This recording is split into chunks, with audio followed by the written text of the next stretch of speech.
ब्रह्मानन्दं परमसुखदं केवलं ज्ञानमूर्तिं द्वन्द्वातीतं गगनसदृशं तत्त्वमस्यादिलक्ष्यम् एकं नित्यं विमलमचलम् सर्वधी साक्षिभूतं भावातीतं त्रिगुणरहितं सद्गुरुं तं नमामि।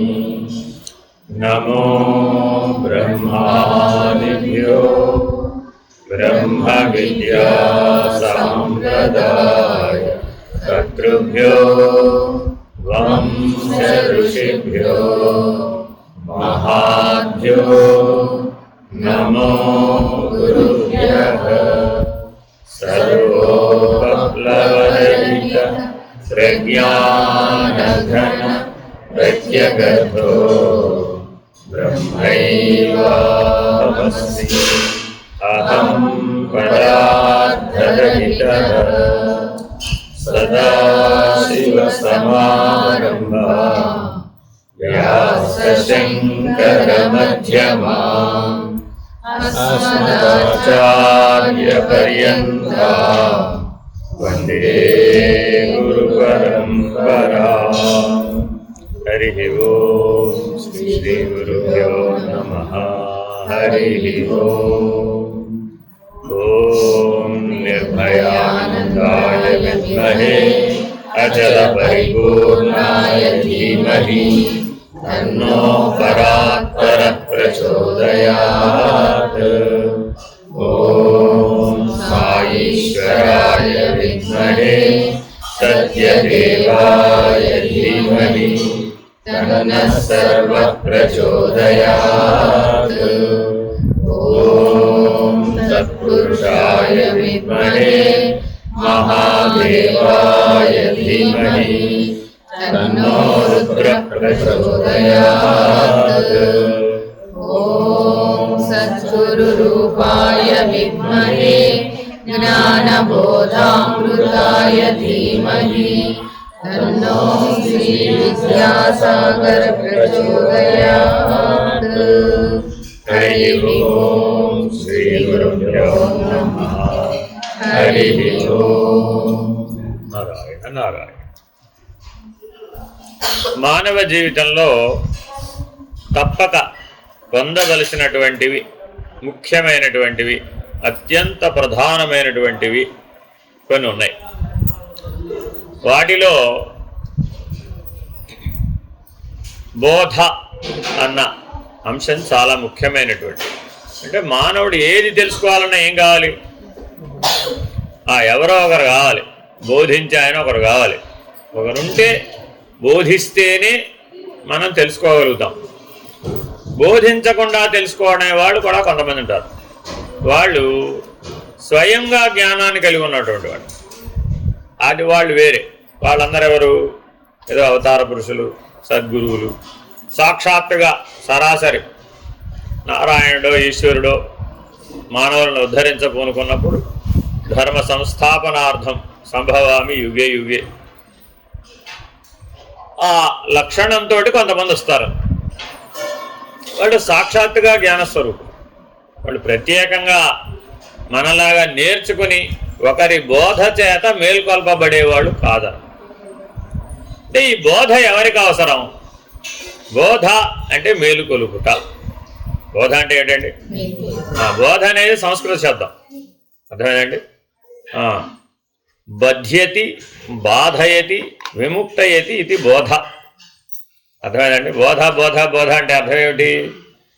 దేని చేతైతే బంధించబడుతున్నావో, దేని చేతైతే బాధించబడుతున్నావో ఆ బంధములో నుంచి, ఆ బాధలో నుంచి నిన్ను విముక్తం చేసేది ఏదో అది బోధ.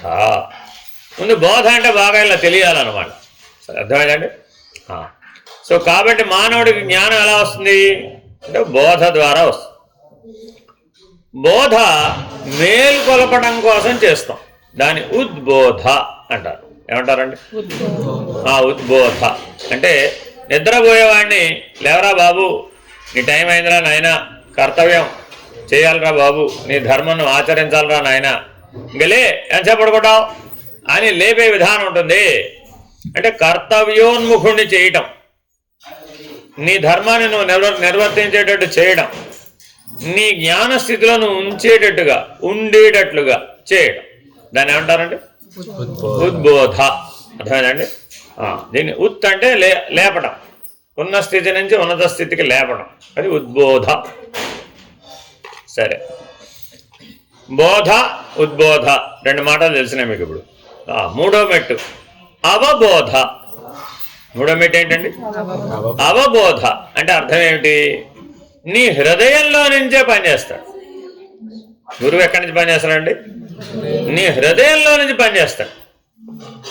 బయట నుంచి చేస్తే బోధ ఉద్బోధ, ఇవి బయట మాటల రూపంలో, శబ్దాల రూపంలో, వాక్యాల రూపంలో, సూత్రాల రూపంలో, రకరకాల పద్ధతుల్లో జరుగుతుంది. సరే, ఏదేమైనప్పటికీ ఇవన్నీ ఎక్కడికి వెళ్ళి ఆగిపోతాయి అంటే, నీ హృదయ స్థానంలో గురువు గారు మేల్కొని ఉంటే, ఆ స్థితిలో నువ్వు మేల్కొని ఉంటే హృదయంలో మేలుకొలుపు రావాలండి. అక్కడ మేలుకొలుపు వచ్చినటువంటి వాళ్లకు అవబోధ కలుగు. అవ అంటే వెనక ఉద్దేశ్యం అది. అర్థమేనండి? అవ అంటే దిగి వచ్చుట, అవతరణ అంటాం. అంటే అవతారుడు, ఆయన ఒక కాలానికి అవతల ఉన్నాడు, కాలం దిగువకే వచ్చాడు, అవతల ఉన్నవాడు యువతలకు వచ్చాడు. ఆ రావడాన్ని అవ. మనం రోజువారీ 3 అవస్థలను పొందుతున్నాం. ఏమంటే మీ అవస్థలు ఎలా ఉన్నాయి అని పూర్వం డాక్టర్ గారి దగ్గరికి వెళ్తే పేషెంట్ అడిగేవారట. ఏంటమ్మా వచ్చావు, ఏమిటి నీ అవస్థ అని అడిగేవారట. అవస్థ అంటే ఏంటి? ఏదో నీ అనుభవం, అది దుఃఖమే అంటావో, అనారోగ్యమే అంటావో, ఏ పేరన్నా కావచ్చు, వాటన్నిటికీ కలిపి ఏమిటి పేరు? అవస్థ. అదేనండి, అంటే దిగి వచ్చాడు అనమాట. ఎప్పుడు వాడు ఎక్కడ ఉంటాడయ్యా అంటే, శరీరం నేను కాదని పైన ఉంటాడట, కానీ కాళ్ళకో వేళ్లకో చేతులకో తలకో ఏదో వచ్చిందండి అవస్థ. ఏం చేయాలి మరి అప్పుడు? దిగి వచ్చేసాం కిందకి. ఎక్కడికి అవస్థ వస్తే అక్కడ దాకా దిగి వచ్చేసాడు. అందుకని రోజు మానవుడు కూడా ఏం చేస్తున్నాట, తానున్న స్థితి నుంచి తాను కానటువంటి స్థితికి దిగి వస్తున్నాడు. ఇది కూడా అవతరణేనన్నారు. అర్థమేనండి? ఆయనేమో కాలానికి అవతల నుంచి కాలానికి యువతలకు వచ్చాడు. మనం ఏం చేస్తున్నామండి? కర్మకి అతీతంగా ఉన్నటువంటి వాళ్ళం మళ్ళా కర్మలోకి దిగి వస్తున్నాం. మన కూడా ఇది ఆయన స్థితి అది. అర్థమేనండి? కాబట్టి మనం కూడా ఏం తక్కువ కాదు, జీవుడు కూడా ఏం తక్కువ కాదు. జీవుడు ఎక్కడ ఉన్నాడు? ఇప్పుడు కర్మకు అతీతంగానే ఉన్నాడు వీడు, సాక్షే వీడు. కానీ మరి ఏం చేస్తాడు పాపం? వేలు మీద వేలు మొలిచిందండి. ఇప్పుడు ఏం చేయాలి మరి? డాక్టర్ గారు చెప్పాలండి. మరి ఏం చెప్పాలి? కర్మాభావే జన్మాభావే అన్నీ అభావే అని చెప్పేసాడు డాక్టర్ గారు. దేనికి వైద్యం చేయాలి మరి అప్పుడు? కాబట్టి అక్కడ కుదరదు. అందుకని మనం కూడా రోజు గాఢ నిద్రావస్థలో కర్మకు అతీతంగానే ఉంటున్నాం. మేలుకోగానే మళ్ళీ అంతా మన కథ మనతోనే మొదలు, కర్మ అంతా వచ్చేస్తుంది. కాబట్టి ఇది కూడా ఒక అవతరణ లాంటిదే. అవతరణ అనలేము కానీ అవతరణ లాంటిది అన్నాం. సరే, ఇప్పుడు మన అవబోధ అన్నటువంటి నిర్ణయం వచ్చినటువంటి వాళ్ళకి కర్మను అధిగమించగలిగేటటువంటి సామర్థ్యం వస్తుంది. ఈ అవబోధ అన్న స్థితి రాలేదనుకోండి, పరిణామం అక్కడ దాకా రాలేదనుకోండి, అంటే హృదయంలో మేలుకొని ఉండడం అన్నటువంటి స్థితి నీకు ఇంకా రాలేదనుకోండి, అప్పుడు కర్మకు అతీతంగా ఉండి కర్మ చేయలేవు. కర్మకు లోబడి కర్మ చేస్తాం. అర్థమేనండి? ఇది 2 స్థాయిలు అన్నమాట. సరే, ఎవరైతే అవబోధ స్థాయిలో నిలకడగా సహజంగా ఉన్నారో, కర్మకు అతీతంగా ఉండి సాక్షిగా ఉండి ఆత్మజ్ఞానంతో కర్మ చేస్తున్నారు, వాళ్ళకి ప్రబోధ. 4వ మెట్టు ఏంటండి? ప్రబోధ. బోధ, ఉద్బోధ, అవబోధ, ప్రబోధ. ఇది 4వ మెట్టు. ప్రబోధ అంటే అర్థం ఏమిటయ్యా అంటే, సృష్టి యొక్క ధర్మాలు, దేవతల యొక్క ధర్మాలు, 14 లోకాల యొక్క పరిస్థితులు, అసలు అనంత విషయం యొక్క పరిస్థితి, అవన్నీ ఉన్నాయా లేవా? ఉంటే అలా ఉన్నాయి, లేకపోతే అలా లేవు. అక్కడ ఉండడం లేకపోవడం రెండే ఉన్నాయి అంతే. ఏమున్నాయండి అక్కడ? ఉండడం లేకపోవడం రెండే ఉన్నాయి. ఆ ద్విపుటి దాని ఏమంటారండి? ద్విపుటి, ఉత్పత్తి లయం, ఇంతే ఉన్నాయి అక్కడ. బ్రహ్మాండాలు ఉత్పత్తి అవుతూ ఉంటాయి, బ్రహ్మాండాలు లయం అయిపోతూ ఉంటాయి.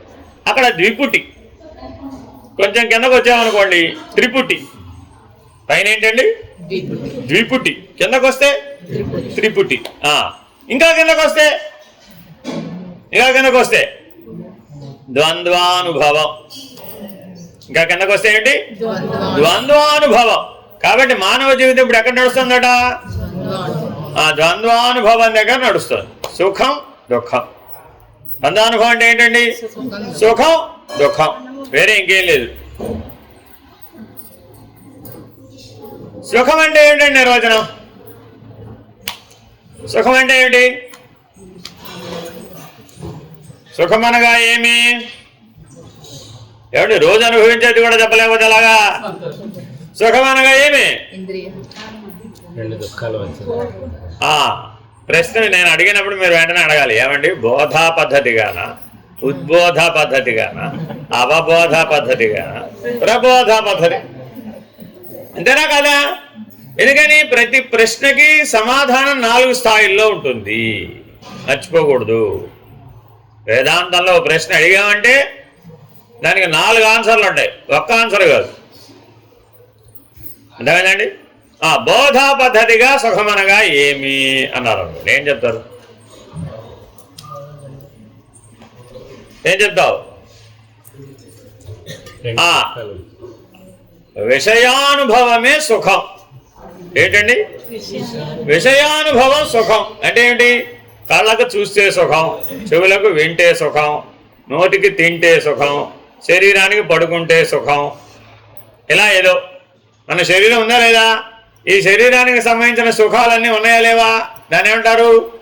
విషయ సుఖం. ఈ విషయ సుఖానుభవాన్ని నుంచి నువ్వు సాక్షివని మేల్కొల్పడం బోధ. అర్థమైందండి? నీ స్వరూపంలోకి నిన్ను మేల్కొల్పాలి. ఈ సుఖం ఎందులో ఉంది? వ్యవహారంలో ఉంది.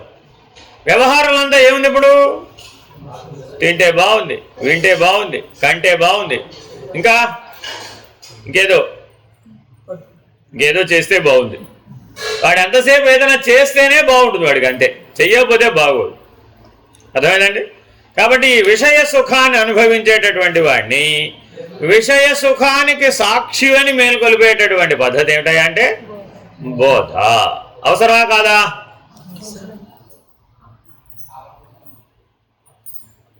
మానవులలో అధిక శాతం మంది ఇప్పుడు ఎక్కడున్నారండి? ఇదేనా కావాల్సింది? ఎందుకని? ఎక్కువ మంది వాటి వెనకాలే పోతున్నారు కాబట్టి. ఏమంటే మీ ఇంటికి వస్తే ఇవాళ ఏమిటి విందు, మెను ఏమిటి అని అడిగి వస్తామనుకోండి, అప్పుడు ఏమైపోయినట్టు? ఆ విషయ సుఖ ప్రాధాన్యంగా మన జీవితం సాగుతుందని అర్థం. కాబట్టి ఇక్కడ ఉన్న వాడిని మేల్కొల్పాలి అంటే ఈ సుఖం అనేది నిద్రా సమానమైనటువంటిది. సమానం, is equal to A is equal to be కాదు. సుఖం అనగా ఏమి? నిద్ర ఈజ్ఈక్వల్ టు సుఖం, వేరే ఇంకేం లేదు. మనం అందరం రోజు నిద్రపోతున్నాం లేదా? ఆ నిద్రకు ఒక పేరుందండి ఓయ్ వేదాంతంలో, సుఖ నిద్ర. దాన్ని ఏమంటారండి? సుఖ నిద్ర. కాబట్టి నీకే కాదు సకల జీవరాశికి కూడా ఆ నిద్ర సుఖమే. కాబట్టి దానికి ఏమని పేరు? సుఖ నిద్ర. ఈ విషయ సుఖం అనేటటువంటి సుఖ నిద్రలో నుంచి నిన్ను మేల్కొల్పే ప్రయత్నం చేయటమే బోధ. సరే, అక్కడ దాకా బాగానే ఉంది కథ. సుఖం అనగా ఏమే? ఉద్బోధ. ఉద్బోధ ప్రకారం సుఖం అనగా ఏమి?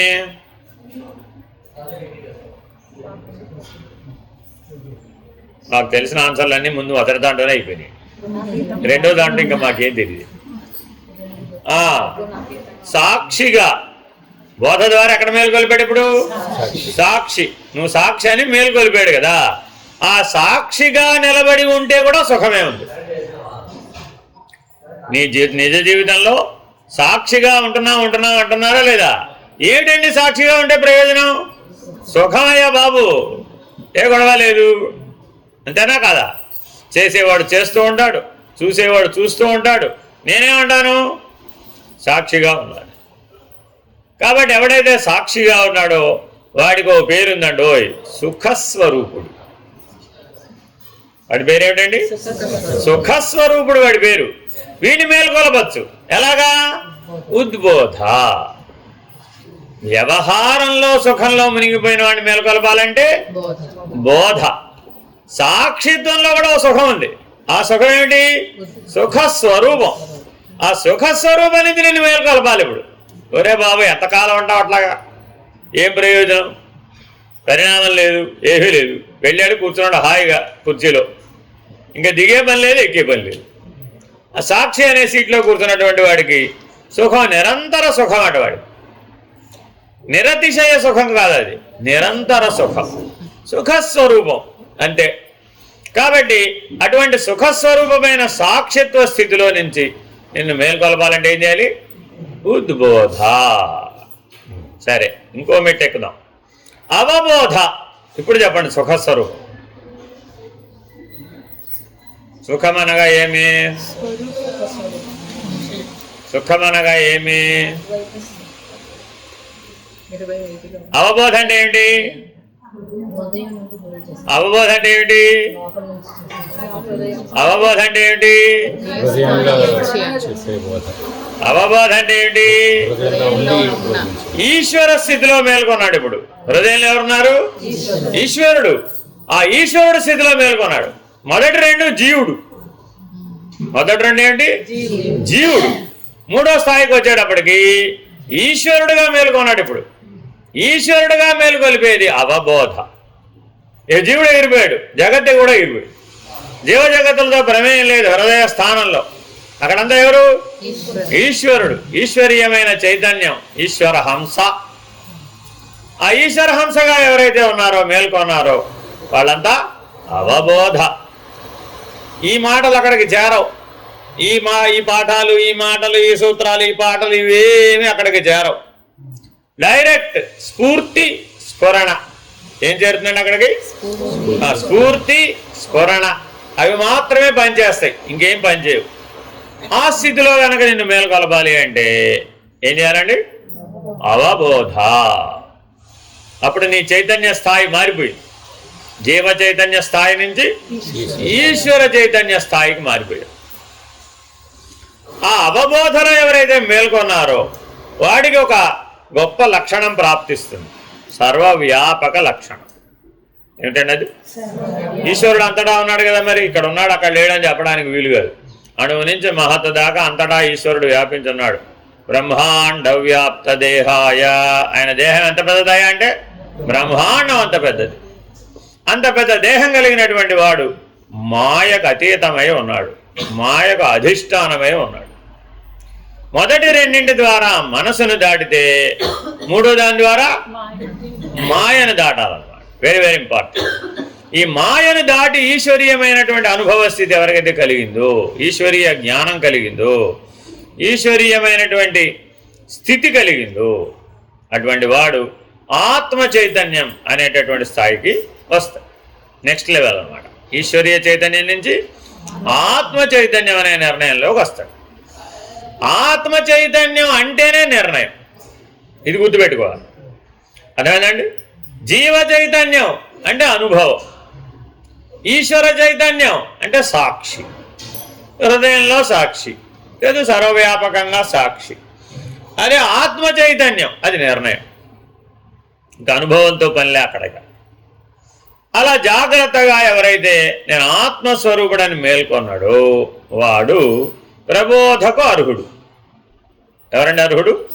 ప్రబోధకు అర్హుడు. ఈ ప్రబోధ ఆఖరి మెట్టు. అదేమిటయ్యా అంటే కాలం అనేటటువంటి ఎరుక లేనిది. కాలమన్నా ఎరుకన్నా ఒకటే. ఆ కాలం అనే ఎరుక లేనిది. కాలాన్ని తీసేస్తే దేశాన్ని కూడా తీసేది. కాలము దేశము లేకపోతే క్రియ నటన అవి కూడా లేవు. అర్థమైందండి? దేశ కాల వస్తు క్రియ నటనలు లేవు. ఆ ఐదు లేనిది స్థితి ఒకటి ఉంది. ఆ స్థితి పేరు పరం. ఈ 5 లేని స్థితి పేరు ఏమంటారండి? పరం. అక్కడ ఏం లేవు, దేశం లేదు, కాలం లేదు, వస్తువు లేదు, క్రియ లేదు, నటన కూడా లేదు. అర్థమైందండి? ఈ 5 లేనటువంటి దానిని పరం అంటారు. పరమునందు మేల్కొల్పడానికి కూడా ఒకటి చెప్తారు, దాని పేరు ప్రబోధ. అర్థమైందండి? కాబట్టి ఇవాళ మీరు ఒక 4 మాటలు నేర్చుకున్నారు. ఏమిటవి? బోధ, ఉద్బోధ, అవబోధ, ప్రబోధ. ప్రబోధ స్థాయిలో ఎవరైతే మేల్కొలుపునిస్తూ ఉంటారో వాళ్ళని దేశికులు అంటారు. దేశికులు అనగా ఎవరయ్యా? ఎవరైతే దేశము, కాలము, క్రియ, వస్తు, నటనలు నిరూపించి నిరసిస్తారు, అవన్నీ లేనివని నిరసించేటటువంటి మేల్కొలుపునిస్తారు, వాళ్ళు ఎవరండి? దేశికులు. అర్థమైందండి? సరే, ఓ మెట్టు కిందకి దిగామనుకున్నాం. అక్కడ ఎవరు? అవబోధ. ఆ అవబోధనే మేలుకొలుపునిచ్చే వాళ్ళందరూ కూడా బ్రహ్మనిష్ఠులు. ఆ మేలుకొలుపునిచ్చే వాళ్ళు ఎవరండి? బ్రహ్మనిష్ఠులు, జీవన్ముక్తులు. తక్కువ వాళ్ళేం కాదు సుమి. మీరేదో వాళ్ళనేదో ఏమంటారు దాన్ని, కూరలో కరివేపాకులాగా తీసిపడేసే విషయం కాదు ఇదేమి. వాళ్ళందరూ ఎవరు? అవబోధ స్థాయిలో మేలుకొలుపునిచ్చేవాళ్ళు, బ్రహ్మనిష్ఠులు, జీవన్ముక్తులు. అర్థమేనండి? సరే, ఇంకో మెట్టు కిందకి దిగారు అనుకోండి, వాళ్ళెవరు? ఉద్బోధ. ఉద్బోధ చేసేవాళ్ళు కూడా ఉంటారండి. వాళ్ళందరూ రకరకాలైన గురు పరంపరలో ఉన్నటువంటి వాళ్ళు. అనేక సాంప్రదాయాలలో అనేక మంది గురువులు ఉంటారు. కర్మ, భక్తి, యోగం, జ్ఞానం, వీళ్ళందరూ చేసేది ఒక పనే. ఏమిటి? నువ్వు సాక్షి అని నిన్ను మేలుకొలుపుతారు. వాళ్ళందరూ పని చేయాలి. మరి వాళ్ళందరూ నేను సాక్షి దాకా తీసుకురాకపోతే ఆ పై మాటలు ఎవరు చెప్తారు? మరి అది కుదరదు. అందుకని నీకు సాక్షిత్వాన్ని అందించే వాళ్ళందరూ గురువులు.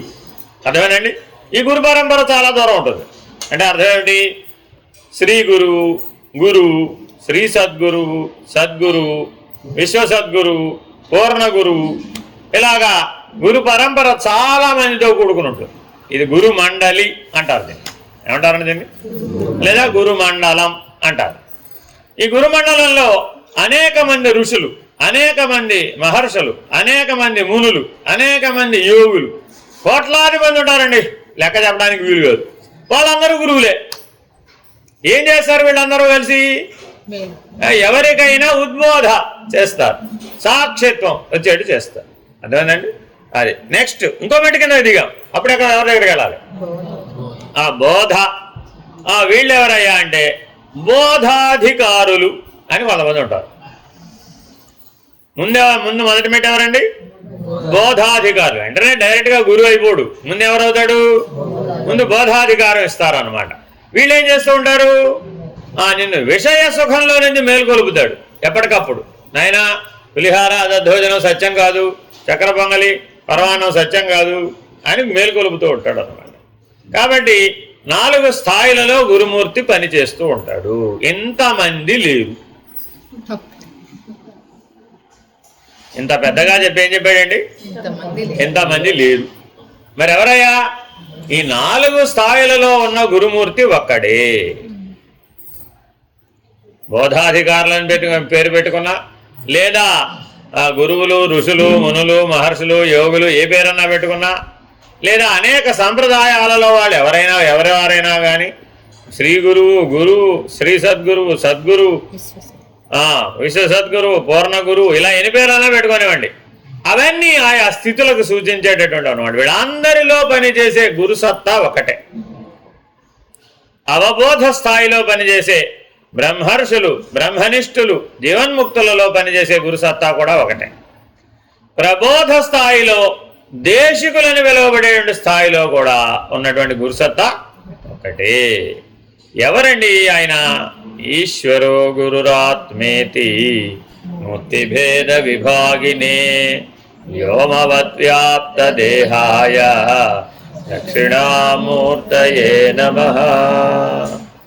ఆ దక్షిణామూర్తి ఈ మొత్తం గురుమండల అంతటా కూడా వ్యాపించి ఉన్నాడు. ఆయనట మనల్ని మేల్కొల్పేది. ఈయన ఎక్కడన్నా మేలుకొలపనివ్వండి. ఏమండి, పోయిన సంవత్సరం కంటే నాకు ఈ సంవత్సరం తెలివి వచ్చిందండి. వెరీ గుడ్, మంచిదే, సంతోషం. అంటే ఎంతకాలం నిద్రపోయాడా? 1 సంవత్సరం నిద్రపోయాడు. ఎప్పుడు తెలివి వస్తే అప్పుడు మేలుకొన్నట్టు, ఎప్పుడు తెలివి లేకపోతే అప్పుడు నిద్రపోయినట్టు, అంతే.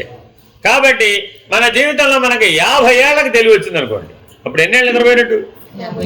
50 ఏళ్ళు నిద్రపోయినట్టు, అంతే. యాజ్ సింపుల్ అది. 80 ఏళ్ళకి తెలివి వచ్చింది అనుకోండి, అప్పుడు 80 ఏళ్ళు నిద్రపోయినాయి. పైన విష్ణుచక్రం కట్టేశారు. సరే, సంతోషం. ఇలా జాగ్రత్తగా మనం గమనించినట్లయితే మీ జీవితంలో ఎప్పుడు మేలుకొలుపు వస్తుందండి అంటే ఏమండి? ఎప్పుడు మేల్కొంటారు మీరు? ఎప్పుడు మేల్కొంటారు మీరు? ఏమండి, ఎప్పుడు మేల్కొంటారు మీరు? హలో, ఎప్పుడు మేల్కొంటారు మీరు? ఎవరన్నా మేలుకొలిపేవాడు రావాలి కదండి. ఇంకా మమ్మల్ని మేలుకొలిపేవాడు రాలేదండి అంటే అప్పుడు ఎంతకాలమైనా నిద్రపోవచ్చు అని అర్థం. ప్రయోజనం ఏముందప్పుడు మరి? అందుకని దేశికులైనటువంటి వాళ్ళు ప్రబోధ స్థాయిలో మేల్కొలుపునిచ్చేటటువంటి మేల్కొలుపు ఇప్పుడు మనం పరిశీలించబోతున్నాం, ప్రబోధగా. అందుకని నేనేమన్నారండి, దేశికేంద్రుల మేలుకొలుపు అంటే దాని అర్థం వాళ్ళు నిద్రపోతున్నారు, వాళ్ళని మనం మేలుకొలుపుతున్నామని కాదు. మనం నిద్రపోతున్నాం, వాళ్ళు మేలుకొలుపుతున్నారు. ఇది మర్చిపోకూడదు, అర్థమైందండి? బాబా గారికి పొద్దునే సుప్రభాతం పాడారు అనుకోండి, బాబా గారిని మేలుకొలపడం లేదు, మనం నిద్రపోయే వాళ్ళని మనం మేలుకుంటున్నాం అనమాట. వెంకటేశ్వర స్వామి సుప్రభాతం పాడారనుకోండి, అంటే అర్థం ఏంటి? నిద్రపోయే వెంకటేశ్వర స్వామిని మేలుకొలిపామని కాదు, అర్థమైందా? మనం నిద్రపోతున్నాం, మనల్ని ఆ దైవీ స్థితిలో, ఆ దేశికుల యొక్క స్థితిలో మనల్ని మేలుకొలిపే ప్రయత్నం చేస్తున్నాం. పడతామా?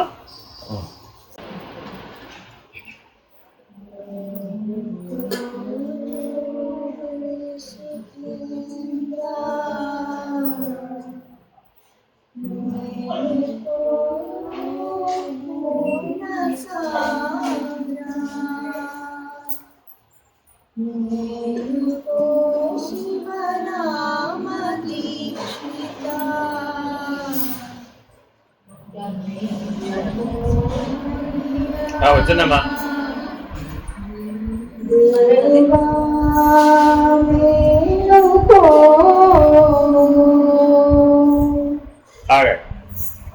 మేలుకో దేశికేంద్ర, మేలుకో పూర్ణసాంద్ర, మేలుకో శివరామ దీక్షిత, మేలుకోవయ్యా. ఎవరిని మేలుకొలుపుతున్నావు? దేశికేంద్రులు మేలుకొలుపుతున్నావా? వాళ్ళని మనం మేలుకొలపక్కర్లే, వాళ్లే మనల్ని మేలుకొలుపుతున్నారు. వాళ్ళ స్థాయిలో, వాళ్ళ తెలివిలో మేలుకొలమని. అర్థమైందండి? వాళ్ళు ఏ స్థితిలో ఉన్నారట? పూర్ణ సాంద్ర. మొదటి దాంట్లో ముఖ్యమైన పదం ఏంటండి? పూర్ణ సాంద్ర. పూర్ణాచల సముద్రవత్ అంటారు అనమాట. దీనికి ఒక సూత్రం ఉందండి. దానికి ఆ సూత్రం పేరేంటి? పూర్ణాచల సముద్రవత్. మీకు ఉదాహరణ అంటే మనం ఊహించలేం కదా, మరి ఊహకు అందేట్టుగా చేయడం కోసమని ఒక సూత్రం చెప్తారనమాట. అంటే అర్థం ఏంటి? భూమండలం మీద ఉన్నటువంటి నీళ్ళని గడగట్టేసినాయి అనుకో, ఏమైంది? భూమండలం మీద ఉన్న నీళ్ళని గడగట్టేసినాయి. ఎలా ఉంటుంది అంటారు? సముద్రం గడ్డగట్టేసింది. సముద్రం మామూలుగా కదులుతూ ఉంటుంది కదా, ఇప్పుడు గడ్డగట్టేసి ఏమైపోయినప్పుడు కదలకుండా అయిపోయిందట. ఇప్పుడు అందులో ఉన్న జలచరాలని ఏమైపోవాలి? చేపలు, తిమింగలాలు, మొసళ్ళు చాలా ఉంటాయి కదా, ఆ నీళ్ళలో ఉన్న జలచరాలని ఏమైపోవాలి?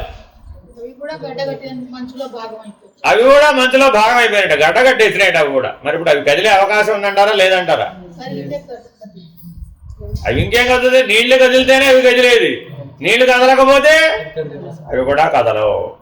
మనం కూడా గనక వాళ్ళ స్థాయిలో గనక మేల్కొన్నట్లయితే, వాళ్ళు ఆల్రెడీ గడ్డగట్టిన సముద్రం లాంటి వాళ్ళు, మనం కూడా అలాగే ఉన్నాం. వాళ్ళు అచల స్వరూపులు కాబట్టి మనం కూడా ఆ అచల స్థితిలోనే మేల్కొంటాము. అప్పుడు కదిలేదంతా లేనిదే. ఆ మేల్కొలుపు ఏంటండి? కదిలేదంతా లేనిదే. కదిలేదేమిటి అని అడిగాం. కదిలేదేంటి? ఎరుక. కదిలేదేమిటి? మాయ. కదిలేదేమిటి? మనస్సు. కదిలేదేమిటి? శరీరం. కదిలేదేమిటండి అంటే 4 సమాధానాలు చెప్పారు. ఏమిటది? కదిలేది ఎరుక, కదిలేది మాయ, కదిలేది మనస్సు, కదిలేది శరీరం. కదలకపోతే అచలం. కదలకపోతే ఏంటండి? అచలం. కదిలే శరీరం కదలకుండా పోయింది, అప్పుడు ఏమైంది? శవం. అప్పుడు కూడా అచలమే. కానీ ఏం ప్రయోజనం? ప్రయోజనం లేదు. కదిలే శరీరం కదలకుండా పోతే ఏమైంది? శవం అయిపోయింది. అప్పుడు ఏమైనా ప్రయోజనం వచ్చిందా? రాలా. ఆ కదలేకపోవడం కాదు. అలా అయితే ప్రపంచంలో చాలాసార్లు పోతున్నాం. ఇప్పుడు కొన్ని 100 సార్లు 1000 సార్లు పుట్టాం, పోయాం, రాలేదుగా మరి. కాబట్టి కదిలే శరీరం కదలకుండా పోయినంత మాత్రాన మనం అచలం అవడం లేదు. ఈ మాట ఎందుకు చెప్పారయ్యా అంటే, చాలా సిద్ధాంతాలు పోతే చాలు నువ్వు పోయినట్టే, అంతే. పోతే చాలు నువ్వు పోయినట్టే అన్నారు. ఎందుకంటే నేను శరీరమే కదా. నువ్వేమంటున్నావు? నిన్ను నువ్వు తెలుసుకో, నిన్ను నువ్వు పోగొట్టుకోమన్నావు, అంతే కదా. నేను ఎలాగూ పోతా కదా, నేను అని ఉంటానేమిటి అన్నాడు. ఈ పోవడం కాదురా బాబు. ఈ పోవడం కదా లెక్కేరా నాయనా. ఇది పోవడం కాదు, మళ్ళా రావడమే. ఈ పోవడం ఏంటండి? మళ్ళా రావడమే. కాబట్టి రాకడా పోకడా ఉన్నది కదలటం. ఈ రాకడా పోకడా కలిగిందని ఏమన్నారండి? కదలటం. కాబట్టి ఈ శరీరానికి రాకడా పోకడా ఉందా లేదా? ఉంది. మనస్సుకు రాకడా పోకడా ఉందా లేదా? ఓ కావాల్సినంత. పొద్దున్న లేచిన దగ్గర రాత్రి నిద్రపోయేదాకా ఉయ్యాల ఊగుతూనే ఉన్నట్టు ఆగకుండా, అంతేనా కదా. కాబట్టి రాకడా పోకడా మనసుకు కూడా ఉంది. మాయకి రాకడా పోకడా ఉందా లేదా? ఎలా చెప్పగలం? సృష్టి వచ్చిందంటే మాయ ఉన్నట్టే, సృష్టి పోయిందంటే కూడా మాయ ఉన్నట్టే. సృష్టి లయం ఈ రెండు ఎందులో జరుగుతున్నాయట? మాయలోనే. కాబట్టి దానికి కూడా ఏమైంది? ఇప్పుడు రాకడా పోకడా ఉంది. మరి ఎరుకండి, ఇక్కడ దాకా చెప్పమంటే ఊహతో చెప్పేవే కానీ ఎరుక గురించి చెప్పాలంటే కొద్దిగా కష్టమే. ఎందుకని? ఆ స్థాయి ప్రజ్ఞ, ఆ స్థాయి చైతన్యం, ఆ స్థాయి దృష్టి ఏమంటారండి? దృగ్బ్రహ్మ ఉండాలట అక్కడ. దాన్ని నిర్ణయించాలంటే ఏముండాలండి? దృక్స్థితి ఉన్నటువంటి వాడికి అది వీలు. ఎరుక నిర్ణయించాలంటే మనకు ఒక తెలివి ఉండాలి. దాని పేరేమిటి? దృక్. ఆ తెలివి పేరేంటండి? దృక్. ఆ దృక్ అన్నటువంటి తెలివి ఉన్నటువంటి వాడికి ఎరుక ఎలా ఉందయ్యా అంటే, హోమంలో మనం హోమం చేస్తున్నామా లేదా? అప్పుడు నిపురవలు ఎగిరి పడుతున్నాయా లేదా? అలాగా కాలాగ్ని అనేటటువంటి పెద్ద హోమగుండం ఒకటి పనిచేస్తుందండి అనంత విశ్వానికి. ఏంటంటే ఆ అగ్ని పేరు? కాలాగ్ని. ఆ కాలాగ్నిలో నిపురవలు ఎగిసి పడుతున్నాయట. ఆ ఎగిసి పడేవన్నీ ఒక్కొక్క నిపురవ, ఒక్కొక్క బ్రహ్మాండం, ఒక గెలాక్సీ, కొన్ని వేల కోట్ల నక్షత్రాలతో కూడుకున్నటువంటి ఒక గెలాక్సీ ఒక నిపురవలాగా కాలాగ్నిలో ఎగిసి పడుతుంది.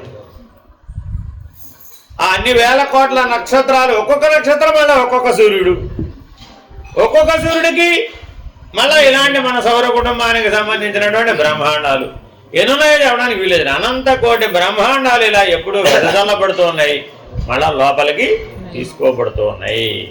ఉత్పత్తి లయం అనే ద్విపుటి ఎరుకలో ఉంది. ఎరుకలో ఏముందండి? ఉత్పత్తి లయం అనే ద్విపుటి ఉంది. ఆ దానికి సంబంధించిన జ్ఞానం అంతా ఎరుక. మరి ఇప్పుడు అది కూడా రాకడా పోకడా ఉంది కాలస్థితిలో. అక్కడ ఉన్న అగ్ని పేరేంటి?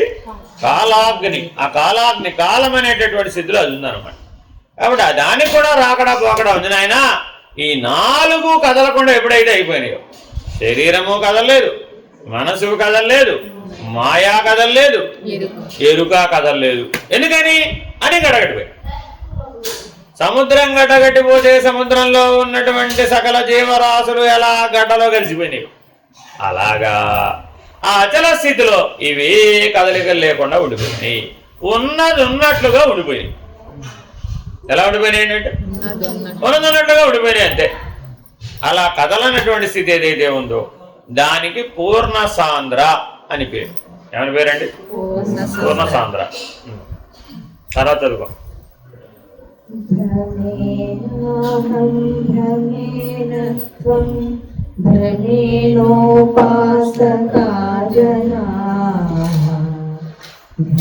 భ్రమేశ్వర భావత్వం భ్రమమూలమిదం జగత్ భ్రాంతి చేతనే నేను నీవును భ్రాంతియే ఈశ్వరుడు జగత్తని భ్రాంతియే సర్వం వటంచును విభ్రాంతులను చేయా ఈ జగద్భ్రాంతి విడదీయా దేవా మేలుకో.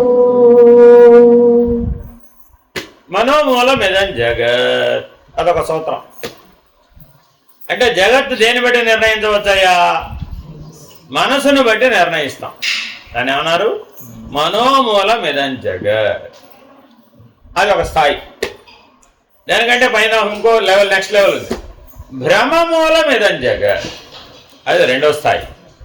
రెండోది ఏంటండి? భ్రమమూలమిదం జగత్. నీకు ఎటువంటి భ్రమ ఉంటే అటువంటి భ్రమకు సంబంధించిన జగత్తు ఉంటుందిరా బాబు.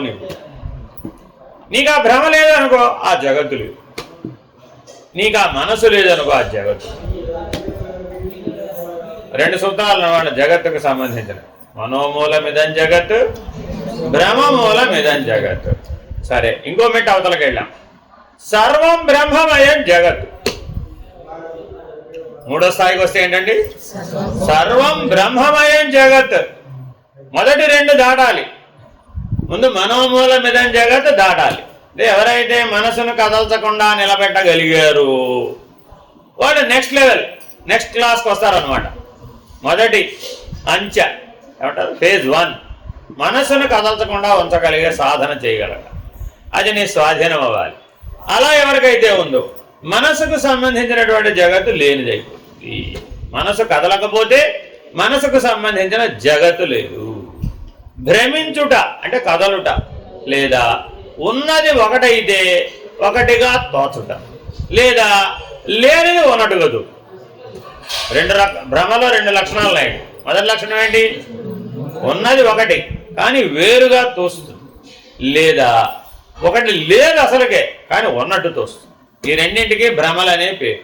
ఒకటి మాయ, ఒకటి మిథ్య. ఈ రెండింటికి కలిపి ఒకే పేరు వేయడం అంటే దాని పేరు భ్రమ. అర్థమైందండి? మాయ అంటే ఏమిటయా? ఉన్నది వేరే రకంగా చూస్తుంది. ఉన్నదంతా ఎప్పుడూ ఉన్నది ఉన్నట్లుగానే ఉన్నది. దానికి నువ్వు ఆత్మనే అంటావో, ఈశ్వరుడనే అంటావో, బ్రహ్మమనే అంటావో, పరబ్రహ్మమనే అంటావో, పరబాహ్యమనే అంటావో, పరబయలు అంటావో, నువ్వు ఏదన్నా పేరు పెట్టుకోవా బాబు. నీ పేరు పెట్టుకోవడానికి దానికి ఎట్టి సంబంధం లేదు. అది ఎప్పుడు ఉన్నది ఉన్నట్లుగా ఉన్నది. అదంటే నీకేమనిపిస్తుంది? అలా లేదు కదా, నాకు అలా కనబట్టలేదు కదా, నాకు అలా తోచడం లేదు కదా, నా దృష్టిలో అలా లేదు కదా, నా అనుభవంలో ఇలా లేదు కదా. ఇలా ఏదన్నా చెప్పుకోవయ్యా బాబు. అదంతా ఏంటి? అయితే మాయ, లేకపోతే మిథ్య. మిథ్య అంటే అర్థం ఏమిటంటే అప్పుడు ఉన్నప్పుడు తోచినప్పుడు మాత్రమే సత్యం. మాయ అంటే అసలు లేకపోవడం. మిథ్య అంటే ఏంటండి? తోచినప్పుడు సత్యమే. అర్థమేనండి? అంటే ఏమంటారు? అనుభవ కాలంలో అది సత్యం. అనుభవ కాలంలో అది సత్యంగా తోస్తుంది, అంతేగాని అది సత్యం కాదు. ప్రతీతి దాన్ని ఏమన్నారండి? ప్రతీతి అంటే అర్థం ఏమిటి? మీరు అద్దం మీద నిలబడ్డారు, అద్దంలో మీ ప్రతిబింబం కనబడింది. ఆ ప్రతిబింబం మీరేనా అని అడిగారు ఎవరైనా కానీ ఏమని చెప్తారు? ఆ ప్రతిబింబం మీరేనా కాదా? అద్దంలో ఉన్నది నువ్వేనా కాదా? అద్దంలో ఉన్నది నువ్వు ఎలా అవుతావు? నీ ప్రతిబింబం అనాలే కానీ అది నేను అనకూడదు. కాబట్టి ఎవరైతే అద్దంలో ఉన్న ప్రతిబింబాన్ని చూసి అది నేనే అన్నారో వాళ్ళు మాయ చేత, మిథ్య చేత బాధించబడేటటువంటి జ్ఞానం కలిగిన వాళ్ళు. వాళ్ళకి జ్ఞానమే ఉంది కానీ అది ఎటువంటి జ్ఞానం? మాయ చేత, మిథ్య చేత, భ్రమ చేత కలిగిన జ్ఞానం, వ్యావహారిక జ్ఞానం. దాన్ని ఏమన్నారండి? వ్యావహారిక జ్ఞానం. కాబట్టి ఇక్కడి నుంచి ఎక్కడ మేలుకోవాలంటే మనం ఈ రెండింటినీ కాదనాలి. రెండింటినీ కాదని సర్వం బ్రహ్మమయం జగత్ అనే స్థాయిలో మేల్కోవాలి. బ్రహ్మమయం జగత్ అన్నప్పుడు జ్ఞానం. మొదటి రెండు అజ్ఞానం. మనోమూలం ఇదం జగత్, భ్రమమూలమిదం జగత్ అన్నప్పుడు అజ్ఞానం చేత చెప్తున్నాము. అజ్ఞానం చేత చేయబడిన నిర్ణయమే కానీ అది జ్ఞానం కాదు. కాబట్టి జాగ్రత్తగా మానవుడు మనోమూలమిదం జగత్, భ్రమమూలమిదం జగత్ అన్నటువంటి నిర్ణయంలో నుంచి బ్రహ్మమయం జగత్ అన్న జ్ఞానంలోకి మొట్టమొదట మేలుకోవాలి. చదవండి.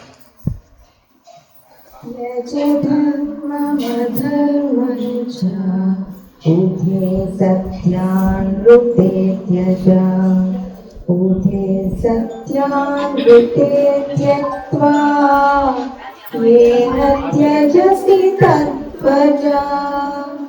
ధర్మాధర్మములలో రెంటిలో మర్మమును బోధించి విడుమని, మర్మమెరిగిన జ్ఞాతయౌ నన్నసలు విడుమనగా, గురు కట్నమును కొనగా.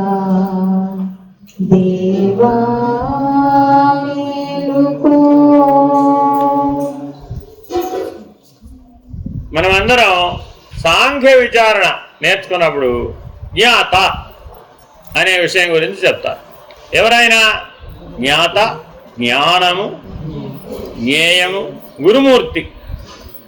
గురుమూర్తి యొక్క ప్రభావం ఎక్కడి నుంచి ప్రారంభమవుతుంది అంటే ఎవరైతే నిన్ను జ్ఞాతగా మేల్కొల్పుతారో ఆయన గురుమూర్తి. ఆ జ్ఞాతగా మేల్కొల్పినటువంటి గురుమూర్తికి గురుకట్నం ఇవ్వాలట. అమ్మాయికి పెళ్లి చేయాలంటే రేపొద్దున వరకట్నం ఇవ్వాలి. ఇవ్వాలా వద్దా? నీకు పెళ్లి చేయాలంటే వరకట్నం ఇవ్వాలా వద్దా? తెలీదట్టు, నాకు సంబంధం లేదు ఆ విషయం. వాళ్ళ అమ్మ నాన్న చూసుకోవాల్సిన విషయం, నాకేం పని అటు అంతేనా కదా.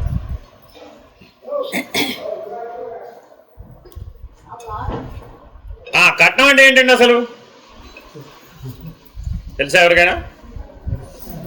పుట్టింటి వారి కట్నాలు పెట్టరండమ్మా. సత్యనారాయణ పేట్ల మీద కూర్చున్నారండి, ఏం చేస్తారు? పుట్టింటి వారి కట్నాలు పెట్టండి అయ్యా అంటారు. అలాగే మీరేదో ఏదో ఒక దీక్షో వ్యవహారమో ఏదో చేస్తున్నారు అనుకోండి, వ్రతమో, అప్పుడు ఎవరో ఒకరు మీకు నూతన వస్త్రాలు పెడతారన్నాడు. కట్నం అంటే ఏమిటి? ఇంతకీ నూతన వస్త్రాలు అంతే తప్ప మిగిలినవి ఏం లేవు. అర్థమైందా? కానీ వరకట్నం అంటే ఇప్పుడు అర్థం ఏమిటి? ఆ వరుడికి ఒక జత నూతన బట్టలు పెట్టమని అర్థం, అంతే విషయం. అలా వచ్చింది ఇది. కానీ ఇప్పుడు వరకట్నం ఎంత దూరం వచ్చింది ప్రమాదం. నేను 30 ఏళ్ల పాటు సంపాదించినటువంటి ఆస్తి అంతా ఖర్చు అయితే తప్ప వరకట్నం పూర్తి కాదు. అదేం వరకట్నం అండి? కట్నం అంటే అర్థం అది కాదమ్మా. నూతనమైనటువంటి జీవితం ప్రారంభించబోతున్నాడు కాబట్టి ఆ నూతనమైన జ్ఞానాన్ని గుర్తుపెట్టుకోవయ్యా బాబు. గురి గుర్తు స్థిరంగా పట్టుకోమని చెప్పడం కట్నం. కట్నం అంటే ఏంటండి? గురి గుర్తు స్థిరంగా పట్టుకోవాలి నువ్వు, లేకపోతే పనికిరాదు. అర్థమేనండి? అందుకని వరపూజలు ఏం చేస్తాం? ఓ గొడుగు, ఓ దండం, ఓ కమండలం ఆయన పట్టుకుని కాశీకి వెళ్ళాడు. అంతేనా కదా? నిజంగా కాశీకి వెళ్తున్నాడు ఏమిటి? రామా దారి మధ్యలోనే అటకాయించడమేనా? అప్పుడు ఇదంతా వేడుక, ఇలా జరగలేదండి. ఒకప్పుడు నిజంగానే సమావర్తన అయిపోయిన తర్వాత కాశీకి వెళ్ళేవాళ్ళు. కాశీ విద్యాపీఠానికి వెళ్ళి వాళ్ళ యొక్క ప్రతిభను నిరూపించుకునేవాళ్ళు. నిరూపించుకుని విశ్వేశ్వర సేవ చేసి ఆ వైరాగ్య సంపన్నతను పొంది బ్రహ్మజ్ఞానాన్ని పొందేవాడు. ఆ బ్రహ్మస్వరూపమే నేను అనే మేలుకొలుపును పొందిన వాడెవడో వాడు జ్ఞాత. వాడు మాత్రమే అర్హుడట. దేనికి? ధర్మాధర్మములు రెండూ తెలిసినటువంటి వాడు, మర్మము కూడా తెలుసుకున్నాడు. అటువంటి గురుమూర్తిని ఆశ్రయించి బ్రహ్మజ్ఞానాన్ని ఎవరైతే పొందారో వాడే జ్ఞాత. ఆయన ఒక గురుమూర్తి దగ్గరికి వెళ్ళాడట. అవబోధ చేసేటటువంటి గురుమూర్తి దగ్గరికి వెళ్ళాడు. ఎన్ని చదువుకున్నప్పటికీ అవబోధ లేకపోయినట్లయితే జ్ఞానం స్థిరంగా ఉండదు. కేవలం బోధ ఉద్బోధ బహిర్ముఖమైనటువంటి వాటితో జ్ఞానాన్ని నిర్వచించడానికి నిర్ణయించడానికి వీలు కాదు. అంతర్ముఖమైనటువంటి అవబోధ ద్వారా నిర్ణయం పొందాలి అంటే అప్పటి వరకు తెలుసుకున్నదంతా బయట దులిపేసి వస్తే అప్పుడు ఏమైనా చెప్తారు. అప్పటి వరకు నేర్చుకున్నంత ఏం చేయాలండి? దులిపేసిన ఆయన కొద్దిగా వెళ్ళి అంటారు అనమాట. అంటే సరైనటువంటి గురువు దగ్గరికి నువ్వు వెళితే, అనుభవజ్ఞమైన గురువు దగ్గరికి వెళితే, అప్పటి వరకు నువ్వు ఎన్నో పుస్తకాలు చదువుకుంటావు కదా, ఎన్నో శాస్త్రాలు చదువుకుంటావు కదా, ఎంతమంది దగ్గరకు వెళతావు కదా, విన్నవి కన్నవి చెవిలవి అన్నీ వేసుకుని వస్తావు కదా, వాటన్నిటితోనే కదా ఎవరైనా ప్రశ్నలు వేసేది. కాబట్టి మొట్టమొదట అవబోధను పొందాలి అంటే బోధ ఉద్బోధ దగ్గర ఏవేవైతే చదువుకున్నాడో, విన్నాడో, తెలుసుకున్నాడో అవన్నీ ఏం చేయాలి? కొద్దిగా బయటికి వెళ్ళి దులిపేసుకురా నాయన అన్ని. వచ్చావా, ఇంకా ఉన్నాయా నెత్తి మీద ఏమన్నా అని అడుగుతారు అనమాట. అది గురు కట్నం అంటే. అంటే ఇతపూర్వం ఏదైతే భ్రమాజన్య జ్ఞానం ద్వారా తాను నిర్వచించుకున్న నిర్ణయాలన్నింటినీ విడిచిపెడితే తప్ప విలువలు. అర్థమేనండి? కాబట్టి విద్య అనగా ఏమి? గురువు దగ్గరికి వెళ్ళి ఏం నేర్చుకున్నాం? విద్య నేర్చుకోవడానికి వెళ్ళాం. విద్యయా అమృతమశ్నుతే. విద్య అంటే ఏంటండి? విద్యయా అమృతమశ్నుతే. ఏది జన్మరాహిత్యాన్ని ఇస్తుందో అది మాత్రమే చదువు, మిగిలినవి చదువులు కావు. చదువులన్నీ చదివి చదివి చావంగానేటికి, చావులేని విద్య చదువంగా వలయు గదరా సుమతి. మంచి మతి కలిగిన వాడు అయితే. అర్థమేనండి? ఎప్పటికైనా సరే విద్య అనగా ఏమి? విద్యయా అమృతమశ్నుతే. యా విద్య సా విముక్తయే. ఒక వాక్యమే చెప్తే పూర్తిగా అవ్వలేదట. యా విద్య సా విముక్తయే. బంధంలో నుంచి, బాధలో నుంచి నిన్ను బయటపడేసేది, విముక్తి చేసేది ఏదో అదే విద్య. చదువు. అనావరణ త్యాగ అనావరణముత్తమం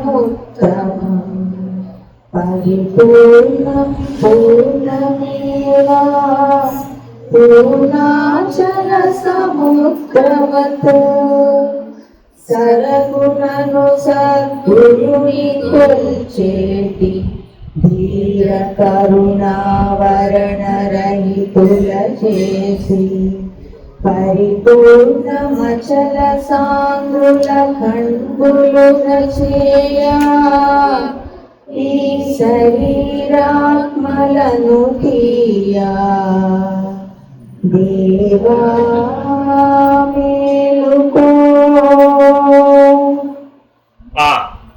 ఎవరైతే నీకు అవబోధ అన్న స్థితిలో మేల్కొలుపునిచ్చారో వాళ్ళ పేరేంటండి? సద్గురువు. అందరినీ సద్గురువు అనడానికి వీల్లేదు. అంటే బోధ చెప్పేవాళ్ళు సద్గురువులే, ఉద్బోధ చెప్పేవాళ్ళు సద్గురువులే, అవబోధ చేసేవాళ్ళు సద్గురువులే అనకూడదట. అర్థమేనండి? ఉద్బోధ బోధ చేసేవాళ్ళందరూ గురువులు. అవబోధ స్థితిలో, నీ హృదయ స్థితిలో నిన్ను మేల్కొలిపి నిన్న స్ఫూర్తి, స్మరణ, జ్ఞానం ఉంచేటట్టుగా చేసేవాడు ఎవడైతే ఉన్నాడో, ఆ సామర్థ్యాన్ని ఇచ్చిన వాడు ఎవడైతే ఉన్నాడో వాడి పేరేంటండి? సద్గురు. అటువంటి సద్గురువుని కొలిచి మనల్ని మనం ఒక అభ్యర్థన పెట్టుకోవాలంట. గురుగారి దగ్గరికి వెళ్ళినప్పుడు ఏమైనా అడగాల వద్దా? దేవుడి దగ్గరికి, గురువు దగ్గరికి వెళ్ళినప్పుడు మనకి ఏమైనా కావాలంటే అడగాలి కదా. మరి అడగకుండానే ఇస్తారంటవా? అడిగితే ఇస్తారంటవా? అడగాల్సిందే, అంతేనా కాదా? ఆవరణ రహితులను చేయమని అడగాలంట. ఏమడగాలండి? సద్గురు దగ్గరికి వెళ్ళి ఆవరణ రహితులను చేయమని అడగాలడు. అంతేగాని మా అమ్మాయికి పెళ్ళి ఎప్పుడు చేయిస్తారండి, మా అబ్బాయికి ఉద్యోగం ఎప్పుడు వస్తుందండి, నాకు ఆరోగ్యం ఎప్పుడు వస్తుందండి, మా వెళ్ళిపోయిన తాతగారు ఎప్పుడు కనబడతారండి నాకంటే, ఇవన్నీ అనవసరమైన విషయాలు, ప్రయోజనం లేదు. అందరూ సద్గురు దగ్గరికి వెళ్ళి ఏమడుతుంటారు? ఎప్పుడో మా తాతగారు వెళ్ళిపోయారండి, నేను చూడలేదండి, ఒకసారి మా తాతగారు నాకు చూపెట్టండి అంటే ఏం చేయాలి? ఇప్పుడు అర్జెంట్గా తాతగారు ఏ లోకంలో ఉన్నారు, ఈయన ఎక్కడికైనా పెట్టుకెళ్ళాలి, ఆ లోకం నుంచి ఆయననే ఇక్కడికి తేవాలి. కాబట్టి ఇవన్నీ ప్రయోజనం లేదన్నమాట. అర్థమేనండి? సద్గురు దగ్గరికి వెళ్ళి అడగవలసిన కోరిక కూడా వాళ్ళే చెప్పేస్తున్నారు. అందుకని ఏం అడగాలండి? ఆవరణ రహితులను చేయమని అడగాలట. పరిపూర్ణం అచల సాంద్రులు అఖండులను చేయగా. ఆ ఆవరణ రహితం అవ్వాలి అంటే అఖండ ఎరుక నిర్ణయం తెలిసిన వాడిగా అది వీలు, లేకపోతే వీలు. అంటే మల విక్షేప ఆవరణ దోషములనే దోషత్రయములో ఆవరణ దోషాన్ని కనుక మనం పోగొట్టుకోవాలి అంటే మనకి ఏ జ్ఞానం ఉండాలట? సాక్షాత్తుగా అఖండ ఎరుక యొక్క స్వరూపం నీకు తెలిసిన వాడివై ఉండాలి. ఆ బ్రహ్మస్వరూపం నీకు బాగా తెలిసిందే ఉండాలట. బ్రహ్మనిష్ఠుడవై ఉండాలట, జీవన్ముక్తుడవై ఉండాలట. అలాంటి జ్ఞానం నీకు ఉన్నట్లయితే అప్పుడు ఆ జ్ఞానం అనే ఆవరణం తొలగించవచ్చు. అర్థమైందండి? సకల సృష్టి ఏ ఆవరణలో ఉందండి? జ్ఞానం అనే ఆవరణలో ఉంది. ఆ ఆవరణ గనక రహితమైనట్లయితే జన్మరహితం అవుతుంది. కాబట్టి అట్టి ఆవరణ రహితులను చేయాలి అంటే ఆ జ్ఞానమంతా దేంతో ముడిపడుందట? 2 ముళ్ళు వేశారట. 3వ ముడి జ్ఞానం. ఏమండి మీ శ్రీవారు ఎన్ని ముళ్ళు వేశారు? ఎన్ని ముళ్ళు అండి? 4వది ఏమంటే వేశారా? పోనీ ఒకటి తగ్గించమంటే తగ్గించారా? తగ్గించలేదా? అయ్యో రామా, ఎందుకు 3 ముళ్ళే వేయాలి? ఏమమ్మా న్యాయం 3 ముళ్ళు ఎందుకు వేయాలి? ఏమో బ్రహ్మగారు చెప్పారండి వేసాడంతే. ఆయన అడిగాడు ఏమిటి ఎప్పుడన్నా? ఏమయ్యా 3 ఎందుకు వేయాలని అడిగావా? ఎందుకు ఆయన చెప్పాడు ఇది వేసాడు అంతే. ఏమైనా అప్పుడు జ్ఞానం ఎలా వస్తుంది? అడగకపోతే జ్ఞానం రాదు. పరిప్రశ్నేన సేవయా. బాగా గుర్తుపెట్టుకోవాలండి. అడగకపోతే ఎప్పటికీ అజ్ఞానమే, అడిగితే అప్పటి వరకే. ఒకసారి అడిగారని కూడా అయిపోతుంది. మొదటి ముడి శరీరం. మొదటి ముడి ఏమిటండి? శరీరం. 2వ ముడి ఆత్మ. 2వ ముడి ఏమిటండి? ఆత్మ. 3వ ముడి ఏమిటి? జ్ఞానం. అమ్మా నేను నీతో 3 రకాల సంబంధాన్ని అపేక్షిస్తున్నాను. అప్లికేషన్ పెట్టుకున్నాడు ఆయన నీకు పెళ్ళినాడు. ఏమని? నేను నీ దగ్గర నుంచి 3 సహాయాలు అడుగుతున్నాను. 1, నేను శరీరం అనే భావంలో నుంచి విడవాలనుకుంటున్నాను. ఆ అభిమానాన్ని విడవాలనుకుంటున్నాను. కొద్దిగా సహాయం చేస్తావా? ఓకే, బుర్రకాయ అడ్డంగా ఊపావు. సరే, నెక్స్ట్. 2, నేను ఆత్మ సంబంధమైనటువంటి జ్ఞానాన్ని పొందాలనుకుంటున్నాను. దానికి కొద్దిగా సహాయం చేస్తావా? ఓకే, అలాగే. నెక్స్ట్ 3వది ఏంటి? అఖండ జ్ఞానం, అఖండ ఎరుక, బ్రహ్మ జ్ఞానాన్ని పొందాలనుకుంటున్నాను. కొద్దిగా సహాయం చేస్తావా? చేస్తాను. అంతే. అన్న తర్వాత ఏం చేశాడు? కొద్దిగా పసుపు కుంకుమ తీసుకొని అయినా గంధం తీసుకో, ఆ 3 ముళ్ళ మీద వెయ్యి. పసుపు కుంకుమ గంధం అక్కడ కూడా 3. అర్థమైందండి? ఎందుకని ఈ 3 వ్యవహారం అంతా? త్రిపుటి. దాంతో ఏంటండి? త్రిపుటి. ఈ త్రిపుటిలోని బయటపడాలి. బయటపడితే తప్ప వీలు కాదు. కాబట్టి మల విక్షేపములంతా త్రిపుటిలో ఉంటాయి. ఆవరణలు ఏముంటాయి? ద్విపుటి. ఇది గుర్తుపెట్టుకోవాలండి. మల విక్షేపంలో ఏముంటాయి? త్రిపుటి. ఆవరణలు ఏముంటాయి? ద్విపుటి. Very very important. ఇది అక్కడ, అది ఇక్కడ, ఇది ఇక్కడ పెట్టకూడదు. ఈ త్రిపుటి అతీతం అవ్వాలి, ఆ ద్విపుటికి అతీతం అవ్వాలి. ఈ త్రిపుటి రహితం అవ్వాలి, ఆ ద్విపుటి కూడా రహితం అవ్వాలి. రహితం అవ్వడం డైరెక్ట్గా కుదరదు. ముందేం చేయాలని? అతీతం అవ్వాలి. మొట్టమొదటి ఏమవ్వాలండి? అతీతం అవ్వాలి. తర్వాత ఏం చేయాలి? రహితం చేయాలి. ఎవరైతే ఆవరణ రహితం చేయ సమర్థుడై ఉంటాడో ఆయనకున్న లక్షణం ఏమిటయ్యా? పూర్ణాచల సముద్రవత్. అలా ఉంటాడట ఆయన. ఆయన చూడగానే, ఆయన సన్నిధానానికి వెళ్ళగానే, ఆయన చూపు నీ మీద పడగానే నీలో కదిలేవన్నీ నీ ప్రయత్నం లేకుండా కదలకుండా ఉంటాయట. అదిట సద్గురువుని నిర్ణయించుకునే విధానం.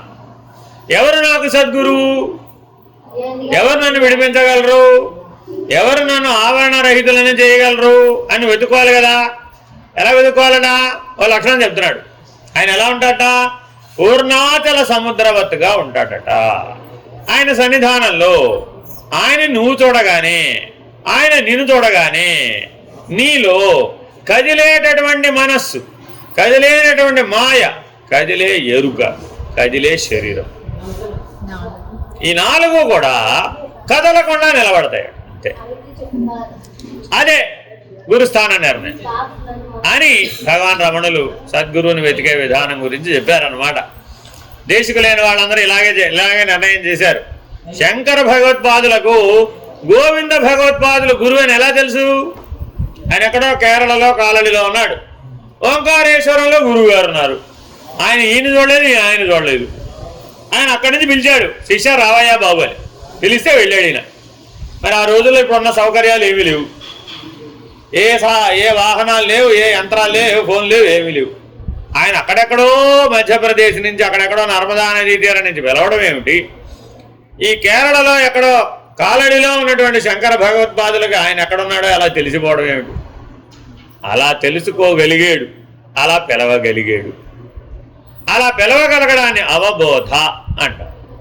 అలా పిలిచిన పిలుపును అందుకోవడాన్ని అవబోధ అంట. దానికి దేశ కాల మాన దూరములు లేవు.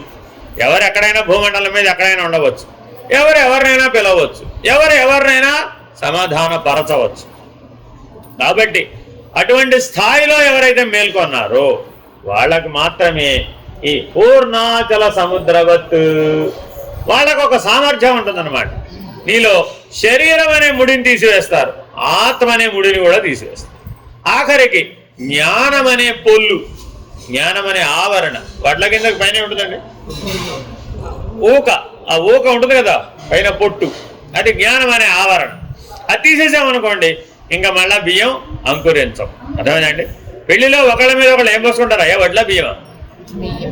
వడ్లు ఎందుకు పోసుకోకూడదు? మళ్ళా మొలకొస్తాయని. ఎందుకు పెళ్లి చేసుకుంటున్నారయ్యా మీరిద్దరు అంటే ఆ బియ్యం సాక్షిగా ఇక మళ్ళా మేము పుట్టాము అని చెప్పడానికి. అర్థమైందండి? కానీ జీవితం అలాగే జీవించే ఉంటారా? ఏమో పరమాత్మకి ఎరుక, మనకెరుక. అర్థమైందండి? ఒకళ్ళ మీద ఒకళ్ళు బియ్యం ఎందుకు పోసుకున్నారయ్యా అంటే నీ జన్మరాహిత్యానికి నేను సహాయపడతాను, నా జన్మరాహిత్యానికి నువ్వు సహాయపడు అని ఒకరికొకరు చెప్పుకోవడం అంట. అది తలంబ్రాలు బియ్యం పోసుకోవడం అంటే ఏమిటండి? మీకు చూసుకోండి, అక్కడ మిమ్మల్ని ఏమి ఎడాపెడా పోసుకోలేవారు. ఆగమ్మ ఆగు, ఒక నిమిషం ఆగు అని ఎండిపోయినటువంటి కొబ్బరి చిప్ప పట్టుకొచ్చి దాంట్లో ఒక పసుపు అమ్మేసి ఆవు పాలు పట్టుకొచ్చి వాడిని మీ దేవసుడితో బియ్యం పట్టుకున్నాక ఏం చేస్తారు? దాని మీద పెట్టి మంత్రం చెప్తారు. నాయన నువ్వు బ్రహ్మస్వరూపుడివి, అమ్మ నువ్వు బ్రహ్మస్వరూపివి, బ్రహ్మజ్ఞానంతో మీరు జీవించాలి, ఆ బ్రహ్మజ్ఞానంతో జీవించి మీరు ఎప్పటికైనా జన్మరాహిత్యాన్ని పొందాలి, ముక్తిని పొందాలి, మోక్షాన్ని పొందాలి అంతా చెప్పి ఇప్పుడు పోసుకోండి అన్నమాట. అప్పటి వరకు చెప్పిన మంత్రం గాలికి పోతుంది. ఏం చేశారండి? ఇంకదే ఉద్యోగం. తర్వాత ఏకంగా బేసిన్లు ఎత్తి పోసుకోవడం, లేకపోతే బేసిన్తో కొట్టుకోవడం. ఇప్పుడు అక్కడ దాకా వచ్చింది కథ. తర్వాత ఏం పోసుకుంటారో తెలియదు మనకి. సరే, జాగ్రత్తగా గమనిస్తే కర్మలో కూడా ఏముంది? అక్కడ జ్ఞానమే. కర్మాచరణలో కూడా నిన్ను మునిగిపోమని ఎక్కడా చెప్పలేదండి. తప్పక నువ్వు ముక్తిని మోక్షాన్ని అభిలషించే జీవించాలి, బ్రహ్మజ్ఞానంతోనే జీవించాలి, జన్మరాహిత్యం కొరకే నువ్వు జీవించాలి అని ప్రతి ఘట్టంలో కూడా మీకు కర్మకాండ ద్వారా కూడా సనాతన ధర్మం కర్మరూప బ్రహ్మోపాసన అంటారు. దీన్ని అంటారండి, దీన్ని కర్మరూప బ్రహ్మోపాసన. అనేక రకాలుగా ఉపాసించవచ్చు, బ్రహ్మజ్ఞానాన్ని అనేక రకాలుగా పొందవచ్చు.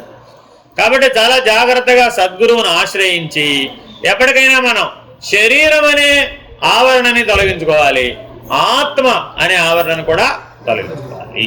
చదువు. అబీజం వృక్ష సంపన్నం శాఖా పల్లవవర్జితం పుష్పం నాస్తి ఫలం నాస్తి సంపూర్ణం వృక్షవర్జితం అష్టవిధ ప్రకృతుల చేతను సృష్టి కారణమాయననుచును స్పష్టముగా శోధించి చూచిన బీజరహితమని నిర్బీజ బ్రహ్మమని దేవా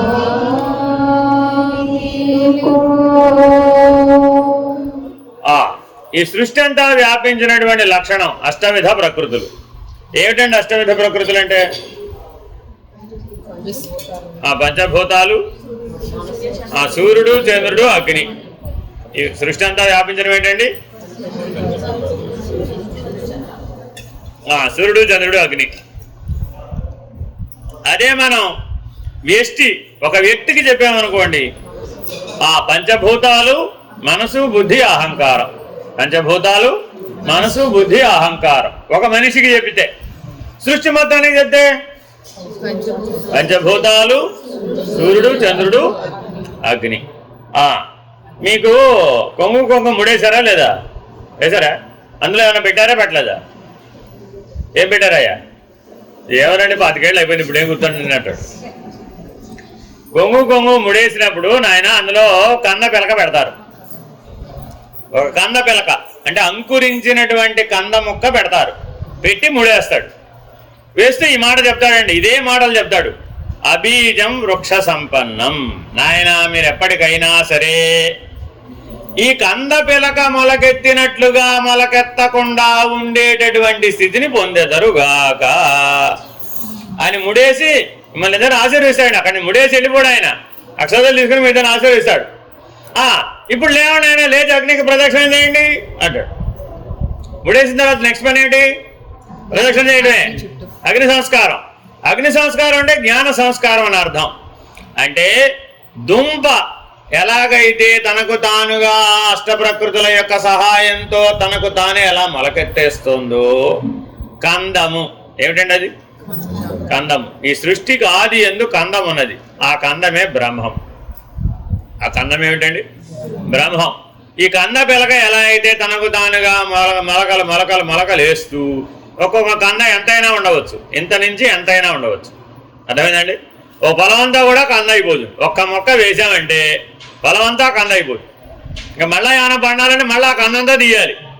సరే మొత్తం అంతా దున్ని తీసేసామని అనుకుంటాడు, కానీ ఎక్కడో ఒక చోట ఓ చిన్న మొక్క మిగిలిపోతుంది, మళ్ళా వచ్చేస్తుంది.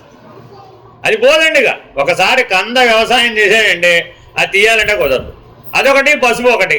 పసుపు కూడా అంతే, ఎంత దున్ని తీసేసినా కూడా ఎక్కడో ఒక చోట మూల మిగిలిపోతుంది, మళ్ళీ వచ్చేస్తుంది. కాబట్టి ఇలా జాగ్రత్తగా ప్రకృతి యొక్క సంసర్గం చేత మలిచేటటువంటి అంకురించేటటువంటి లక్షణం ఉన్నటువంటి ఏ శరీరమైనా, మనకి ఎన్ని శరీరాలు ఉన్నాయంటే ఇప్పుడు అష్ట ప్రకృతులకి అష్ట శరీరాలున్నాయి, 8 శరీరాలున్నాయి మనకు కూడా. ఏమిటవి? విశ్వ తైజస ప్రాంగ్య ప్రత్యేగాత్మ విరాట్ హిరణ్య గర్భ అవ్యాకృత పరమాత్మ. పాఠం బాగా వచ్చేసింది. 8 శరీరాలు, 8 ప్రకృతులు. 8 కూడితే ఎంత? 16. అదే షోడశీ భావం. ఈ 16 లేనివని నిరూపించడమే షోడశీ భావన. బాగా గుర్తుపెట్టుకోవాలి. షోడశీ మంత్రం అంటే 8 శరీరాలు లేవు, 8 ప్రకృతులు లేవు. అష్ట శరీరాలు అష్ట ప్రకృతులు లేవని నిరూపించడమే షోడశీ భావం. జాగ్రత్తగా గమనిస్తే పుష్పం నాస్తి, ఫలం నాస్తి, సంపూర్ణం వృక్షవర్జితం. నిజానికి ఆ కంద పిలకకి మొట్టమొదట్లో ఏమైనా ఉన్నాయా? ఏమీ లేవు. ఏ విత్తనం ఉందా? లేదు. పోనీ వృక్షం ఉందా? లేదు. పోనీ ఏమైనా పుష్పాలు ఫలాలు ఏమైనా ఉన్నాయా? ఏమి లేవు. మీరు చూడండి, కావాల్సి వస్తే దానికేం పుష్పాలు ఫలాలు పైన చూస్తే ఏం కనపడవండి, ఒకటి మొక్క ఒకటే కనపడదు. కింద మాత్రం దుమ్మ అయిపోదు. ఆ దుంపలో నుంచి మళ్ళీ 108 పిలకలు వస్తాయండి. ఒక కంద దుంపకి ఎన్ని పిలకలు వస్తాయండి? 108 పిలకలు వస్తాయండి ప్రతి కంద దుంపకి. అది మళ్ళీ ఏం చేస్తుంది? 108. ఒక పిలక మళ్ళీ 108 దుంపలు అవుతుందండి. 108 పిలకలు, 108 దుంపలు. 108 ఇంటూ 108 ఇంటూ 108 108 108 108 అయిపోతుంది అంతే. ఇంకంతే. పైగా లోపల పెరిగినంత మాత్రాన అది ప్రతిదీ పైకి రావాలనే నియమం లేదు. అర్థమైందండి? అది లోపల పెరిగిపోతూ ఉంటుంది. ఒకవేళ తీసి మొక్క తీసి బయట పెట్టామనుకో, మళ్ళీ అది వేరే, మళ్ళీ ఇంకో తీసి అట్లా ఎన్ని తీసి వేరు పెడితే అన్ని 108 పెరిగిపోతుంది, తామర తంపరగా పెరిగిపోతూ ఉంటుంది. కాబట్టి అలా కారణ బ్రహ్మము, కార్యబ్రహ్మము, కార్యకారణములు రెండూ కూడా ఇలా కంద దుంప వలె పెరిగిపోతూ ఉన్నాయట. కాబట్టి చాలా జాగ్రత్తగా జ్ఞానాగ్ని ప్రభావేన. ఎందుకనయ్యా ముడేయంగానే తర్వాత మనం అగ్ని చుట్టూ తిరగాలి? జ్ఞానాగ్ని ప్రభావేన, జ్ఞానానల ప్రభావేన. ఆ జ్ఞానాగ్ని యొక్క ప్రభావం పడిందట. ఆ కంద దుంపకు పైకి వచ్చే మొలక మాడి మసైపు. మొట్టమొదటి వచ్చేటటువంటి కంద దుంప ఏమైపోయిందండి? ఒక మొలకంటూ వస్తేనే కదా పెరిగేది. ఆ మొదటి మొలక దగ్గరే అది ఆ అంకురాన్ని కోల్పోయిందట. దేని యొక్క ప్రభావం చేత? జ్ఞానాగ్ని యొక్క ప్రభావం చేత. అందుకే ఎన్నిసార్లు తిరగాలండి?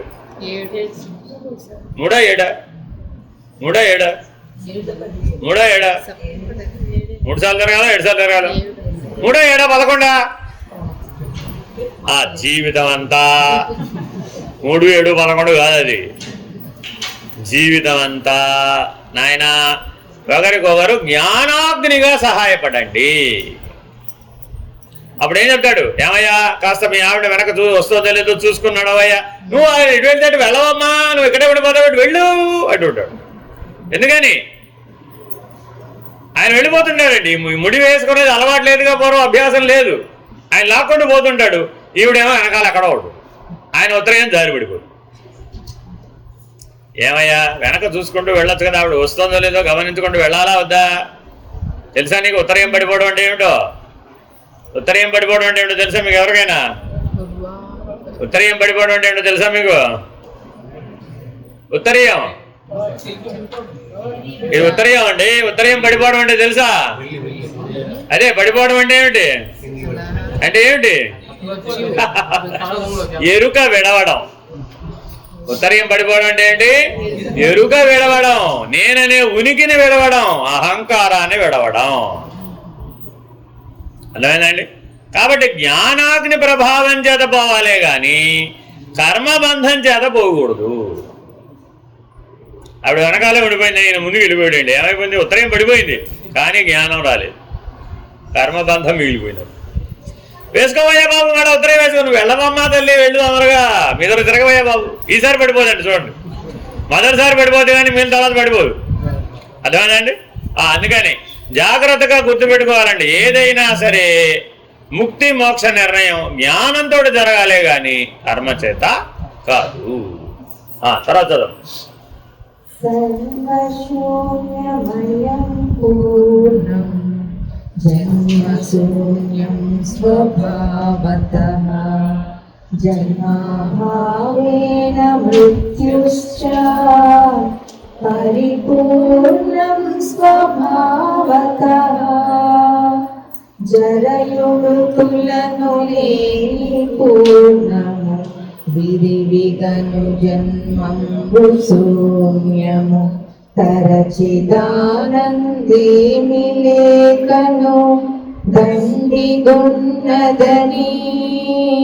పరిపూర్ణ బ్రహ్మమని దేవా మేలుకో. సప్తపది అయిపోగానే తిరిగి వచ్చి కూర్చుంటారో లేదా? అప్పుడు నెక్స్ట్ ఆశీర్వచనం అండి. ఏమిటి ఆశీర్వచనం? శతమానం భవతి శతాయు పురుషేంద్రియ ఆయుష్యేవేంద్రియే ప్రతిష్టతి. ఇంకేం చెప్తాం? 100 శరత్కాలాలు సుఖంగా జీవించండి, 100 సంవత్సరాలు జీవించండి, పూర్ణంగా జీవించండి, ఆయుర్దాయంతో జీవించండి, సుఖంతో జీవించండి, శాంతితో జీవించండి, తుష్టిగా జీవించండి, పుష్టిగా జీవించండి. ఇలా అనేక రకాలైన ఆశీర్వచనాలు చేశాం. అయితే నీ స్వభావం ఏమిటి అసలు? పరిపూర్ణం. నీ స్వభావం ఏంటండి? పరిపూర్ణం. దాంట్లో ఒకప్పుడు తగ్గిందని కానీ ఒకప్పుడు పెరిగిందని కానీ 2 లక్షణాలు లేవు. పరిపూర్ణం అంటే అర్థం ఏంటి? ఒకప్పుడు తగ్గదు, ఒకప్పుడు పెరగదు. ఉదాహరణ చెప్తారు. నదులన్నింటికీ వరదలు బాగా వస్తున్నాయి కదా. ఇప్పుడు ఈ నదులన్నీ ఎక్కడికి పోతాయి? సముద్రం కదా. అప్పుడు సముద్రం బాగా పెరిగిపోవాలి కదా, పెరగదా? అదేమిటి మరి? ఇన్ని నీళ్ళు అందులోకే కదా పోయినాయి, అన్నీ అందులోంచే కదా వచ్చినాయి. ఈ వర్షం అంతా ఎక్కడి నుంచి వచ్చింది? మరి సముద్రం తగ్గిపోవాలి కదా. అదే ఈ నీళ్ళన్నీ పైకి పోయినప్పుడు సముద్రం వెనక తగ్గిపోవాలి కదా. మళ్ళీ నీళ్ళన్నీ లోపలికి పోయినప్పుడు సముద్రం ముందుకు రావాలి కదా. అది ముందుకు రాలేదు, వెనక్కి పోలేదు. కాబట్టి ఆ సముద్రం ఎలా అయితే ఎప్పుడు పరిపూర్ణంగా ఉన్నదో నువ్వు కూడా జ్ఞానపూర్ణుడవు. నీ స్వరూపంలో ఎప్పుడు జ్ఞానం తగ్గేది లేదు, పెరిగేది లేదు. నీకు అసలు ఎప్పుడు అజ్ఞానం లేనే లేదు. సర్వం శూన్యమయం. అర్థమైందండి? సర్వం శూన్యమయం అంటే అర్థం ఏంటంటే, మీరు కొండలు కొనాలనుకోండి, కొండతో పాటు ఆకాశం ఫ్రీ. కొండతో పాటు ఆకాశం ఫ్రీ. బాగుందా లేదా స్కీము? కొండతో పాటు ఆకాశం వాడిచ్చేదేమింది? కొండ కొనుక్కుంటే ఆకాశం దాంతో పాటే వస్తుంది. అంతేనా కాదా? కొండలో ఉన్న ఆకాశాన్ని బయట ఉన్న ఆకాశంతో కలిపేయాలండి. ఏం చేయాలి? అయ్యా, కొండ పగలగొట్టకుండా వీలు కాదనమాట. ఇది కొండలో ఉన్న ఆకాశం బయట ఉన్న ఆకాశం ఒకటేనని చెప్పడానికి కొండ పగలేయటం ఎందుకు? ఊరికే చూస్తే తెలుస్తుంది కదా. బయట లోపల బయట ఆకాశం ఒకటే ఉందని గమనిస్తే తెలియటంలే. గమనిస్తే తెలిసేదానికి కొండ పగలేయటం ఎందుకండి? కానీ మనకు వచ్చిన మొదటి ఐడియా ఏమిటి? కొండ పగలేసే ఓవర్ అయిపోయి. కొండ పగలేసిన తర్వాత ఏం చేస్తాం? ఇంక చేయడానికి ఏమి లేదు అక్కడ. కాబట్టి కొండ పగలేయడం అంటే ఏంటి? పోవడం. పోయిన తర్వాత చేసేది ఏముంది? ఏమి లేదు. కాబట్టి శరీరం ఉండగానే, శరీరం అనే కొండ ఉండగానే శరీరంలో ఉన్నటువంటి ఆకాశం, శరీరం బయట ఉన్న ఆకాశం, శరీరముగా కనబడుతున్న బయలు, శరీరము బయట కనబడుతున్న బయలు, బ్రహ్మాండముగా కనబడుతున్న బయలు, బ్రహ్మాండానికి ఆవల ఉన్న బయలు, విశ్వముగా కనబడుతున్న బయలు, విశ్వానికి ఆవల ఉన్న బయలు. ఆవల ఈవల అనే భేదం లేకుండా ఉన్నది కాబట్టి అది పరిపూర్ణం. ఆవల ఈవల అన్నారంటే అది ఖండం. ఆవల ఈవల అంటే ఖండం, విడిపోయిందండి, మొక్క విడిపోయింది. ఆ పుట్టిలు వేరేనండి, మెట్టిలు వేరేనండి బాబు. అలాగా ఎలాగా అంటుందా ఈవిడ? ఏమయ్యా మీ ఆవిడ్ని అప్పగింతలు పెట్టి తీసుకొచ్చావు లేదా? ఏడిచిందా లేదా? అప్పుడు ఎందుకు ఏడ్చావమ్మా? అమ్మ పుట్టిలు వదిలిపెట్టి మెట్టింటికి పోతున్నానండి. ఇప్పుడు మళ్ళీ పుట్టింటికి పోవమంటే అదేంటి ఇదే నా ఇల్లు అంటున్నాడు. మెట్టినింటికి వచ్చి ఆవిడ ఇదే నా ఇల్లు అంటుందండి. మరి అప్పుడు ఎందుకు ఏడ్చావమ్మా? అజ్ఞానం చేత. కాబట్టి అది ఇది అని రెండు ఉన్నాయంటే తప్పక దుఃఖం వస్తుంది. కాబట్టి ఎప్పటికైనా మనం ఏం చేయాలట? జరయు మృత్యువులు లేని పూర్ణ.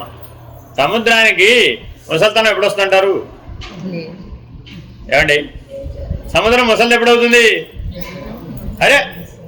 అదేంటండి మనం అవుతున్నాం కదా. సముద్రానికి ముసల్తనం ఉందా లేదా? లేదా? అయ్యో. మృత్యు ఉందా లేదా? అయ్యో, దానికి మృత్యు ఉండలేదా? మరి అదే పూర్ణం అంటే అలా ఉండాలట, సముద్రం వలె ఉండాలి. విరివిగను జన్మంబు శూన్యము తరచి దానందేమి లేకను దండిగా ఉన్నదని. కాబట్టి అంతటా నిండి ఉన్నదానికి కొరత ఏమైనా లేనే లేదు. కొన్ని ఎక్కువ ఏమైనా లేనే లేదు. తక్కువ ఏమైనా లేనే లేదు. పోయి దాంట్లో ఏమైనా వచ్చిందని చెబుదామా? ఏమి రాలేదు. ఏమైనా దాంట్లోకి పోయిందని చెబుదామా? పోలేదు. ఉన్నదన్నట్లుగా ఉన్నది. జన్మము లేదు, శూన్యము లేదు. తర్వాత జన్మాభావే కర్మం నాస్తి కర్మాభావే ఫలం నహి ఫలాభావే భయం కుత్ర భయాభావే న సంశయః దేశికామి కరుణ చేతను ఈక్షరాక్షర శరీరద్వయము కోయిన నాశమౌ జన్మ కర్మ ఫల భీతులు లేశమైనను లేవు నిస్సంశయముగాను. దేవా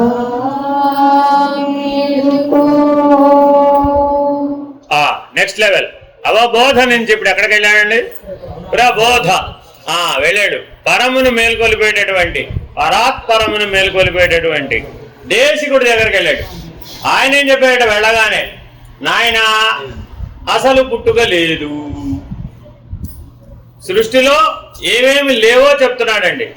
అసలు పుట్టడం లేదు, పుట్టిన తర్వాత ఏ పని చేయడం కూడా లేదు, ఏ పని చేయకపోతే ఏ ఫలితము లేదు, ఏ ఫలితము లేకపోతే పోవడం లేదు, పోవడం లేకపోతే భయం లేదు, భయం లేకపోతే ప్రశ్నలు లేవు.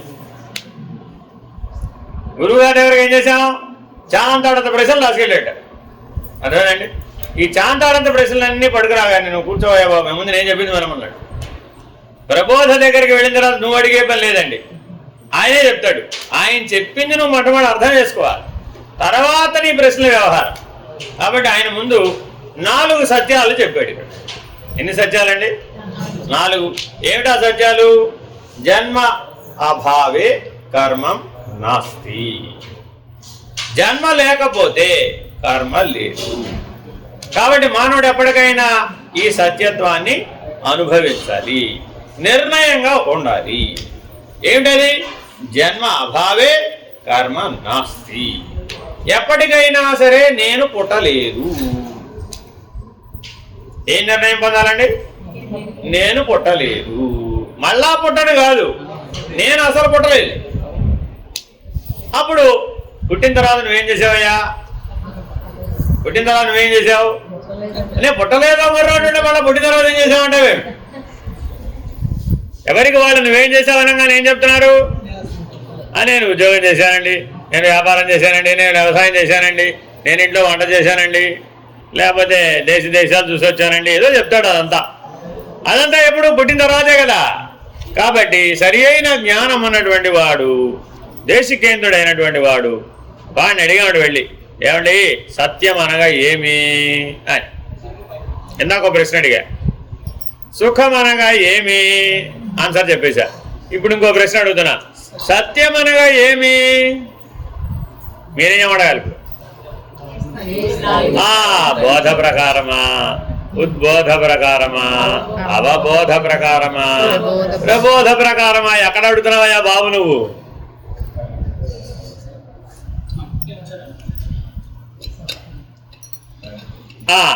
బోధ సత్యాన్నాస్తి పరో ధర్మ.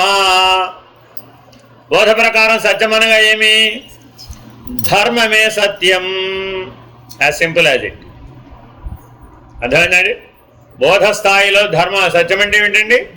ధర్మమే సత్యం. నీ ధర్మాన్ని నువ్వు ఆచరించడమే సత్యం అంటే అంతే. సరే, నెక్స్ట్ లెవెల్ ఉద్బోధ. అక్కడేం చెప్పాలండి మరి? ఇప్పుడు ఉద్బోధ ఏం లేదు, అంతా సున్నా. ఉద్బోధలో సత్యం అనగా ఏమి? జ్ఞాతయే సత్యం. ఏమిటండి అది? జ్ఞాతయే సత్యం, మిగిలిన అసత్యాలే. అంటే పిండాండ పంచగట్లు ఎక్కడదా చెప్పాం? 25, 24 దాకా అసత్యం, 25 జ్ఞాత, ఆయన ఒకటే సత్యం, 24 అసత్యం. అదేంటది? ఉద్బోధ. దాన్ని అంటారండి ఉద్బోధ. అవబోధ ఇప్పుడు చెప్పాలి. అవబోధ కూటస్థుడే సత్యం. జ్ఞాత కూడా సత్యం కాదు, కూటస్థుడే సత్యం. బ్రహ్మం ఒకటే సత్యం, ఏకం సత్ బ్రహ్మ. అర్థమేనండి? ఏకం సత్ బ్రహ్మ. అవబోధ అయిపోయిందండి. నెక్స్ట్ ప్రబోధ. సత్యం, జ్ఞానం, అనంతం బ్రహ్మ. అవబోధలు ఏంటండి? సత్యం, జ్ఞానం, అనంతం బ్రహ్మ. సత్యానికి 4 నిర్వచనాలు ఉన్నాయండి. ఏంటండి అది? సత్యాన్నాస్తి పరో ధర్మ, జ్ఞానమేవ హి సత్యం. రెండోది ఏంటండి? జ్ఞానమేవ హి సత్యం. మూడోది ఏంటండి? ఏకం సత్ బ్రహ్మ. నాలుగోది ఏంటి? సత్యం, జ్ఞానం, అనంతం బ్రహ్మ. ఈ 4 వచనాలను ఇక్కడి నుంచి నిర్ణయంగా చెప్తున్నారు. జన్మాభావే కర్మం నాస్తి. రెండో సత్యం చెప్తున్నారు, కర్మాభావే ఫలన్నహి. అసలు నేను పుట్టలేదు, పుట్టని వాడిని కాబట్టి ఏమీ చేయలేదు. ఫలాభావే భయం కుత్ర. అసలు ఫలమే లేకపోతే ఆ కర్మ యొక్క ఫలితమైన జనన మరణాదులు ఎక్కడున్నాయి? ఆ కర్మ యొక్క ఫలితమైనటువంటి ద్వంద్వాదులు ఎక్కడున్నాయి? ఆ కర్మ యొక్క ఫలితమైనటువంటి సృష్టి లయములు ఎక్కడున్నాయి? లేవు కదా. కాబట్టి బ్రహ్మగారే కర్మ చేయలేదు. అసలు ఎవరు చేయలేదు ఏంటంటే మొదట కర్మ చేసిన ఆయన ఎవరు? బ్రహ్మగారు. కాబట్టి ఈ సృష్టి అంతా దేంతో ప్రారంభమైంది? బ్రహ్మకర్మ సమారభే. ఆయనే అసలు ఏ పని చేయలేదు. ఆయన ఏం చేయలేదండి? సృష్టి అనే కర్మే చేయలేదట. చేయకపోతే నువ్వు నేనున్నావంటావా? నువ్వు నేనున్నావా? నీవు నేను లేకపోతే నీ నా సందున బయలు ఉన్నదంటావా లేదంటావా? నీవు నేను అనే ఒడ్లు లేవట. అర్థమేనండి? మధ్యలో బయలు ఎప్పుడూ ఉన్నదట. కాబట్టి ఆ బయలే బ్రహ్మము. ఏ కదలిక లేని, ఏ మార్పు లేని, ఏ సృష్టి లేని, ఏ కర్మ లేని, ఏ ఫలము లేని, ఏ భావము లేని, ఏ అభావము లేని, ఏ సర్వము లేని, ఏ శూన్యము లేని ఆ బయలే బ్రహ్మము. అక్కడ దేశము లేదు, కాలము లేదు, క్రియ లేదు, వస్తువు లేదు, నటన లేదు, ఏమీ లేదు. లేదు, వాడే లేడు. అప్పుడు ఎక్కడికి వచ్చినట్టు? బోధ. ఇందాక చెప్పా, మీరు ఏదైనా అడిగారంటే అక్కడికి వచ్చేస్తారు మళ్ళా. ప్రబోధ దగ్గర వినడం, తెలుసుకోవడం, వదిలేయడం, వినడం, తెలుసుకోవడం, వదిలేయడం, వినడం, తెలుసుకోవడం, వదిలేయడం. అక్కడేం విచారణ లేదండి. ప్రబోధలో విచారణ లేదు. ఆయన చెప్తాడు, ఆయన ఒకటి చెప్పాడు అనుకోండి, అది వింటాం, తెలుసుకోవడం, వదిలేయడం, వింటాం, తెలుసుకోవడం, వదిలేయడం, అంతే అక్కడ పని. ఇక్కడ వేరే పని లేదండి. అంతా అంతా అక్కడ అంతే. అంతకంటే ఏమన్నా ఎక్కువ వచ్చిన ఐడియా వచ్చిందనుకో నీకు, ఎక్కడికి వస్తావు? మళ్ళీ లైన్లో రావాలి. బోధ, ఉద్బోధ, అవబోధ, ఈ 3 లైన్లో వస్తే తప్ప నువ్వు అక్కడ నిలబడలేవు. అందుకే 4వది అన్నారు దాన్ని. అర్థమైందండి? చతుర్థం మన్యంతే మాండూక్యోపనిషత్తు అండి. ఆ 4వ దాని మీదే నిలబడగలిగిన వాడికి మాత్రమే. అలా కుదరదండి. కొద్దిగా నా అరిసెలు ఏమైపోయినా నేను చూసుకొచ్చుకోవాలన్నమాట. అరిసెలు ఏమైపోయినా చూసుకొని ఎక్కడికి రావాలి ఇప్పుడు? అడగనగా అంతే. నువ్వేమన్నా అక్కడ అడిగావంటే తిరిగి మాట్లాడితే మారు మాట్లాడకుండిన వాడవైనచో లోపలికి రమ్ము, లేనిచో పొమ్ము. పెద్దల మార్గం ఏంటండి? మారు మాట్లాడకుండిన వాడవైనచో లోపలికి రమ్ము, లేనిచో పొమ్ము, అంతే. తర్వాత ఇంద్రజాలమిదం సర్వం యథా మరుమరీచికా అఖండితం అనాకారం వర్తతే కేవలం శివం. ఉండిలేనిది ఇంద్రజాలము ఎండమావుల వలెను తోచును. ఖండితముగా నట్టి అచల పూర్ణ బ్రహ్మమునా పరిపూర్ణ బ్రహ్మమునా దేవా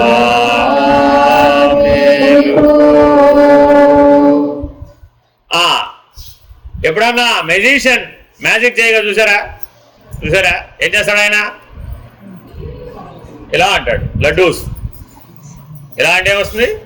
లడ్డూ వస్తుంది. అమ్మాయి గోడలో నుంచి లడ్డూ వస్తుంది. అలా వస్తుందంటావా? ఎవరికన్నా మనం ట్రై చేస్తే వస్తుందంటావా? ఆయన చేస్తే వస్తుంది. అర్థమైందా? ఇలా అంటాడు, లడ్డూ వస్తుందండి. ఇలా నీ చేతిలో పెడతాడు, లడ్డూనేది. అమ్మాయి లడ్డూ ఇవ్వమా, అసలు ఇక్కడ ఇందాక నుంచి వెయిటింగ్ ఇక్కడ అని లడ్డూ చేతిలో పెడతాడు. అప్పుడు లడ్డూ సత్యమేనా కాదా? సత్యమేనా కాదా? నీ చేతిలో పెట్టినా కూడా నీకు తెలీదా? అప్పుడు కాబట్టి అది జరిగితే తప్ప నీకు సత్యం అని తెలియడం లేదు. కానీ ఆ ఇంద్రజాలం ఏదైతే ఉందో, ఈ మ్యాజిక్ ఏదైతే ఉందో, ఈ మ్యాజిక్ మెజిషియన్ మీద ఏమైనా ప్రభావితం చూపిస్తుందా? ఎందుకని ఆయనకి సత్యం తెలుసుగా, అంతేనా కాదా? మనమేమో లడ్డు తినే పొజిషన్లో ఉన్నాం కాబట్టి మనకేమో ఆ రహస్యం తెలియడం లేదు.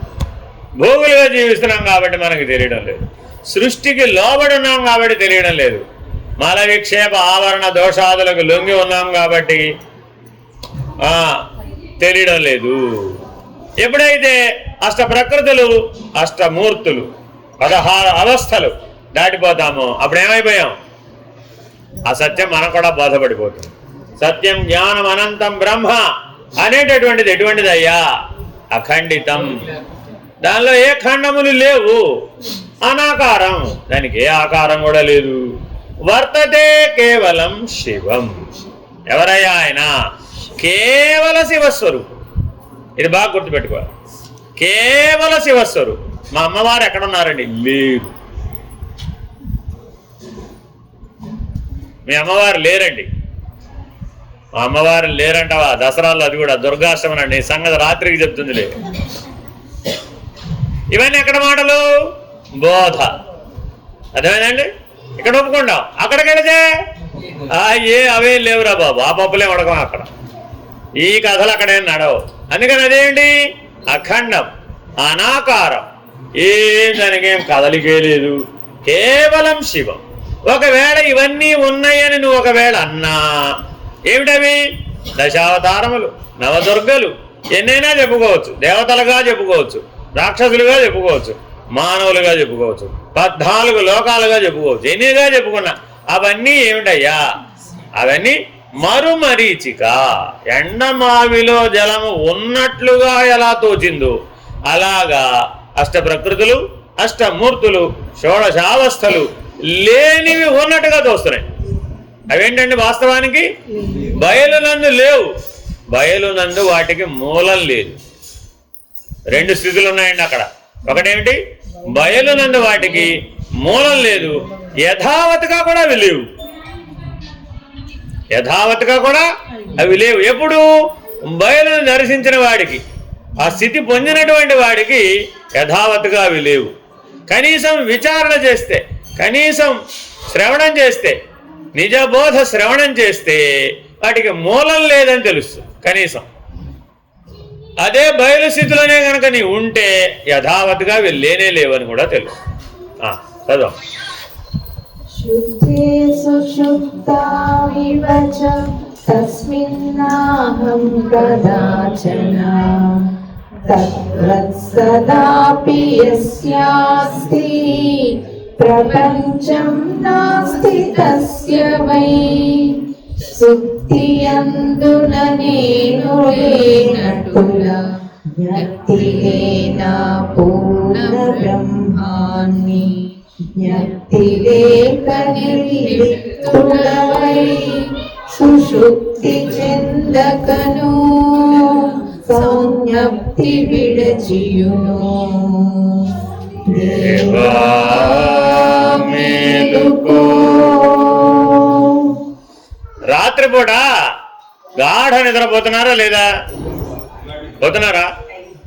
అంతకు ముందు మెలకువలో మీరు మాట్లాడిన మాటలన్నీ ఒకసారి గుర్తు తెచ్చుకునే ప్రయత్నం చేయండి. పొద్దున్న లేచిన దగ్గర నుంచి రాత్రి నిద్రపోయే లోపల ఏమేం మాటలు మాట్లాడారో కొద్దిగా గుర్తు తెచ్చుకోండి. రావా? మీరు కాదా మాట్లాడింది? మీరు మాట్లాడలేదా? ఏమేం మాట్లాడావో గుర్తు తెచ్చుకోవచ్చుద్దాం. కొన్నే గుర్తొస్తాయి, అన్నీ గుర్తురావండి. ఎందుకని? మిగిలినవన్నీ నీ మౌనంలో కలిసిపోయాయి. మాట్లాడలేదా అంటే మాట్లాడాడు, కానీ ఆ మాటలన్నీ ఎందులో కలిసిపోయినాయి? మౌనంలో కలిసిపోయినాయి. అలాగే నిద్రపోయిన తర్వాత, నిద్రపోయే ముందు కొన్ని గుర్తున్నాయి, నిద్ర లోపలికి పోయాడండి, ఇప్పుడు అవైనా గుర్తున్నాయి అంటారా? అవి కూడా లేవా? ఎందులోకి పోయినాయి? మరి ఎందులోకి పోయినాయి? ఎందులోకి పోయినాయి? మనసు కదిలితేనే మాట, మనసు కదిలితేనే మాట. మనసే కదలకపోతే మాటే లేదు. అంతేనా కాదా? గాఢ నిద్ర ఎవరైనా మాట్లాడతారా? ఒకవేళ మాట్లాడినా ఏం మాట్లాడామమ్మా అంటే ఏం చెప్తుంది? నిన్న రాత్రి అసలైన ట్వింకిల్ ట్వింకిల్ లిటిల్ స్టార్ చదివావట, గుర్తుంది నీకు? చిన్నప్పుడు ఎప్పుడో నేర్చుకున్నావు కదా ట్వింకిల్ ట్వింకిల్ లిటిల్ స్టార్. రాత్రి నిద్రపోయేటప్పుడు మళ్ళీ వల్లి వేస్తున్నావట ట్వింకిల్ ట్వింకిల్ లిటిల్ స్టార్ గుర్తు తెచ్చుకుని. కరెక్ట్ అనడవా కాదా? అయ్యో, నిద్రలో ఎవరైనా చదువుతారా? చదవరా? గాఢ నిద్రలో చదవటం కుదరదా? కళ్ళలో అయితేనే చదవడం కుదురుతుందా? ఓ, ఈ అమ్మాయి కూడా అర్థమైపోయిందండి. కాబట్టి ఏదైనా మీరు ఏమైనా ఉందని కలవరిస్తున్నా అదంతా ఏమిటి? మధ్యలోనే. అటు మెలకువా కాదు, అటు నిద్ర కాదు. కాబట్టి సాక్షాత్ మౌనం, యథావత్ మౌనం అంటారండి. మౌనానికి 3 స్థాయిలు ఉన్నాయి. ఒకటి వాంగ్ మౌనం, నోరు కట్టేయటం. 2 మానసిక మౌనం, మనసును కట్టేయటం. 3 ఈశ్వరీయ మౌనం. కేవలాత్మ అన్న దగ్గర కూడా మౌనమే ఉంది. దాన్ని మౌన వ్యాఖ్య అంటారు. అక్కడేం మాటలతో చెప్పడం కుదరదు. కేవలం స్ఫూర్తి, స్ఫురణ, మేలుకొలుపు ద్వారా మాత్రమే ఇవ్వడం, పుచ్చుకోవడం జరుగుతుంది. అక్కడ ఏముందండి? శుద్ధే సుషుప్త వివచ. ఈ అనంత విషయం కదలకుండా గాఢ నిద్రలో పడుకుందట. అనంత విషయం కదలకుండా గాఢ నిద్రలో ఉందట. అది శుద్ధ సుషుప్తి. అక్కడ అలా ఉంది కాబట్టి రోజు ఇక్కడ నువ్వు నిద్రపోతున్నావు. అక్కడ అలా లేకపోతే నువ్వు ఇక్కడ నిద్రపోక్కర్లేదు. కాబట్టి నీకు ఎరుక, తెలివి, ప్రజ్ఞ, ఏ పేరన్నా పెట్టుకో, జ్ఞానం ఎక్కడ రావాలయ్యా అంటే అనంత విషయం యొక్క నిద్ర నీకు తెలిసినట్లయితే, అనంత విషయం యొక్క కదలిక లేమితనం నీకు తెలిసినట్లయితే, ఈ విశ్వమే కదలటం లేదు అన్న స్థితి నీకు గనక అనుభవానికి వచ్చినట్లయితే, నిర్ణయం అయినట్లయితే, తుర్యాతీతం ద్వారా నిర్ణయం అయితే అప్పుడు తద్వత్ సదాపి యస్యాస్తి ప్రపంచం నాస్తి తస్య.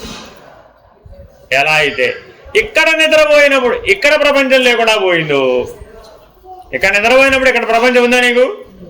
లేదు. ఇది ఉపమానం. ఇదే అది అనుకోకూడదు. అక్కడ ఆల్రెడీ బయలు స్థితిలో ఉన్నవాడికి ప్రపంచం లేకుండా పోయింది. అది కూడా పెద్ద నిద్ర, ఇదేమో చిన్న నిద్ర.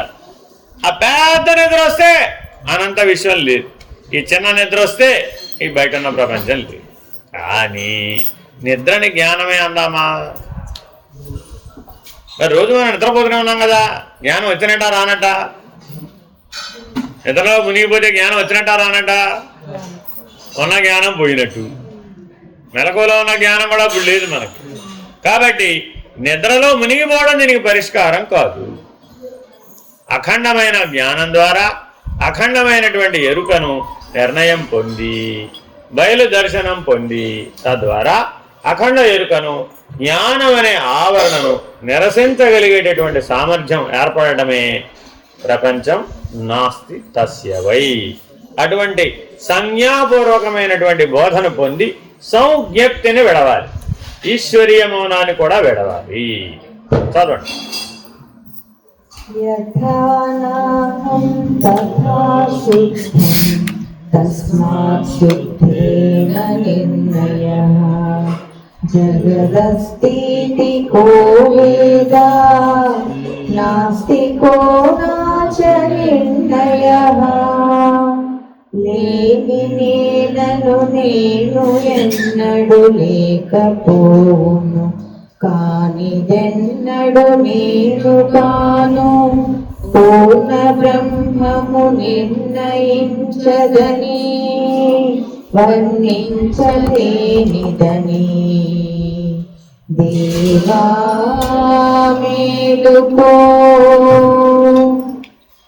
గాఢ నిద్రావస్థలో మీరు సన్నగా ఉన్నారో లావుగా ఉన్నారో?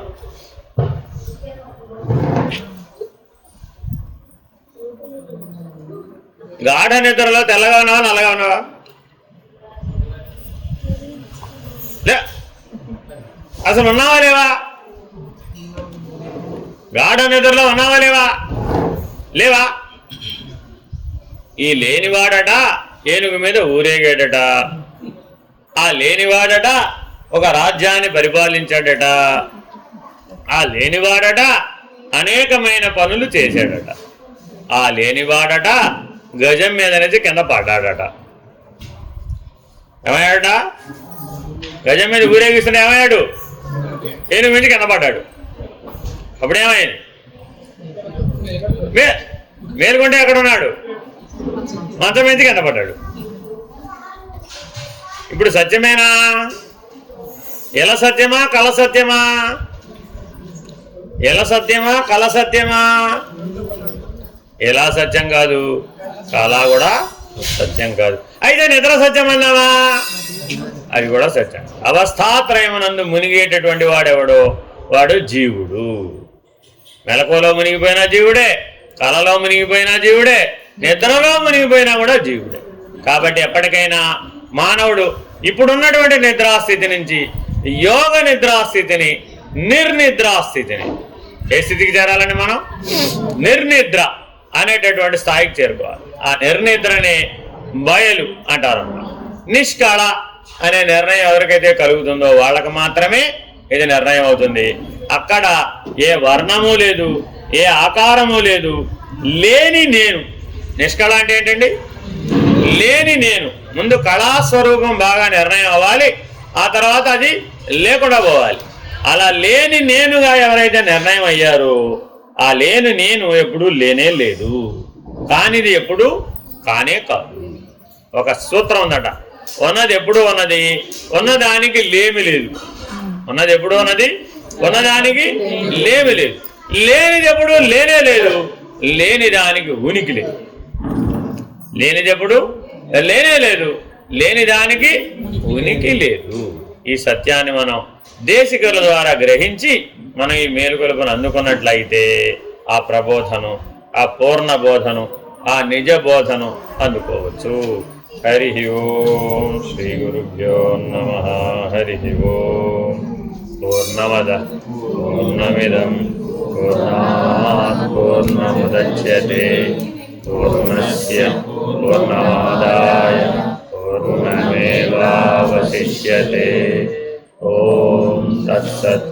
ఓం శాంతి శాంతి శాంతి. హరి ఓం. శ్రీ గురుభ్యో నమః. హరి ఓం. నారాయణ నారాయణ.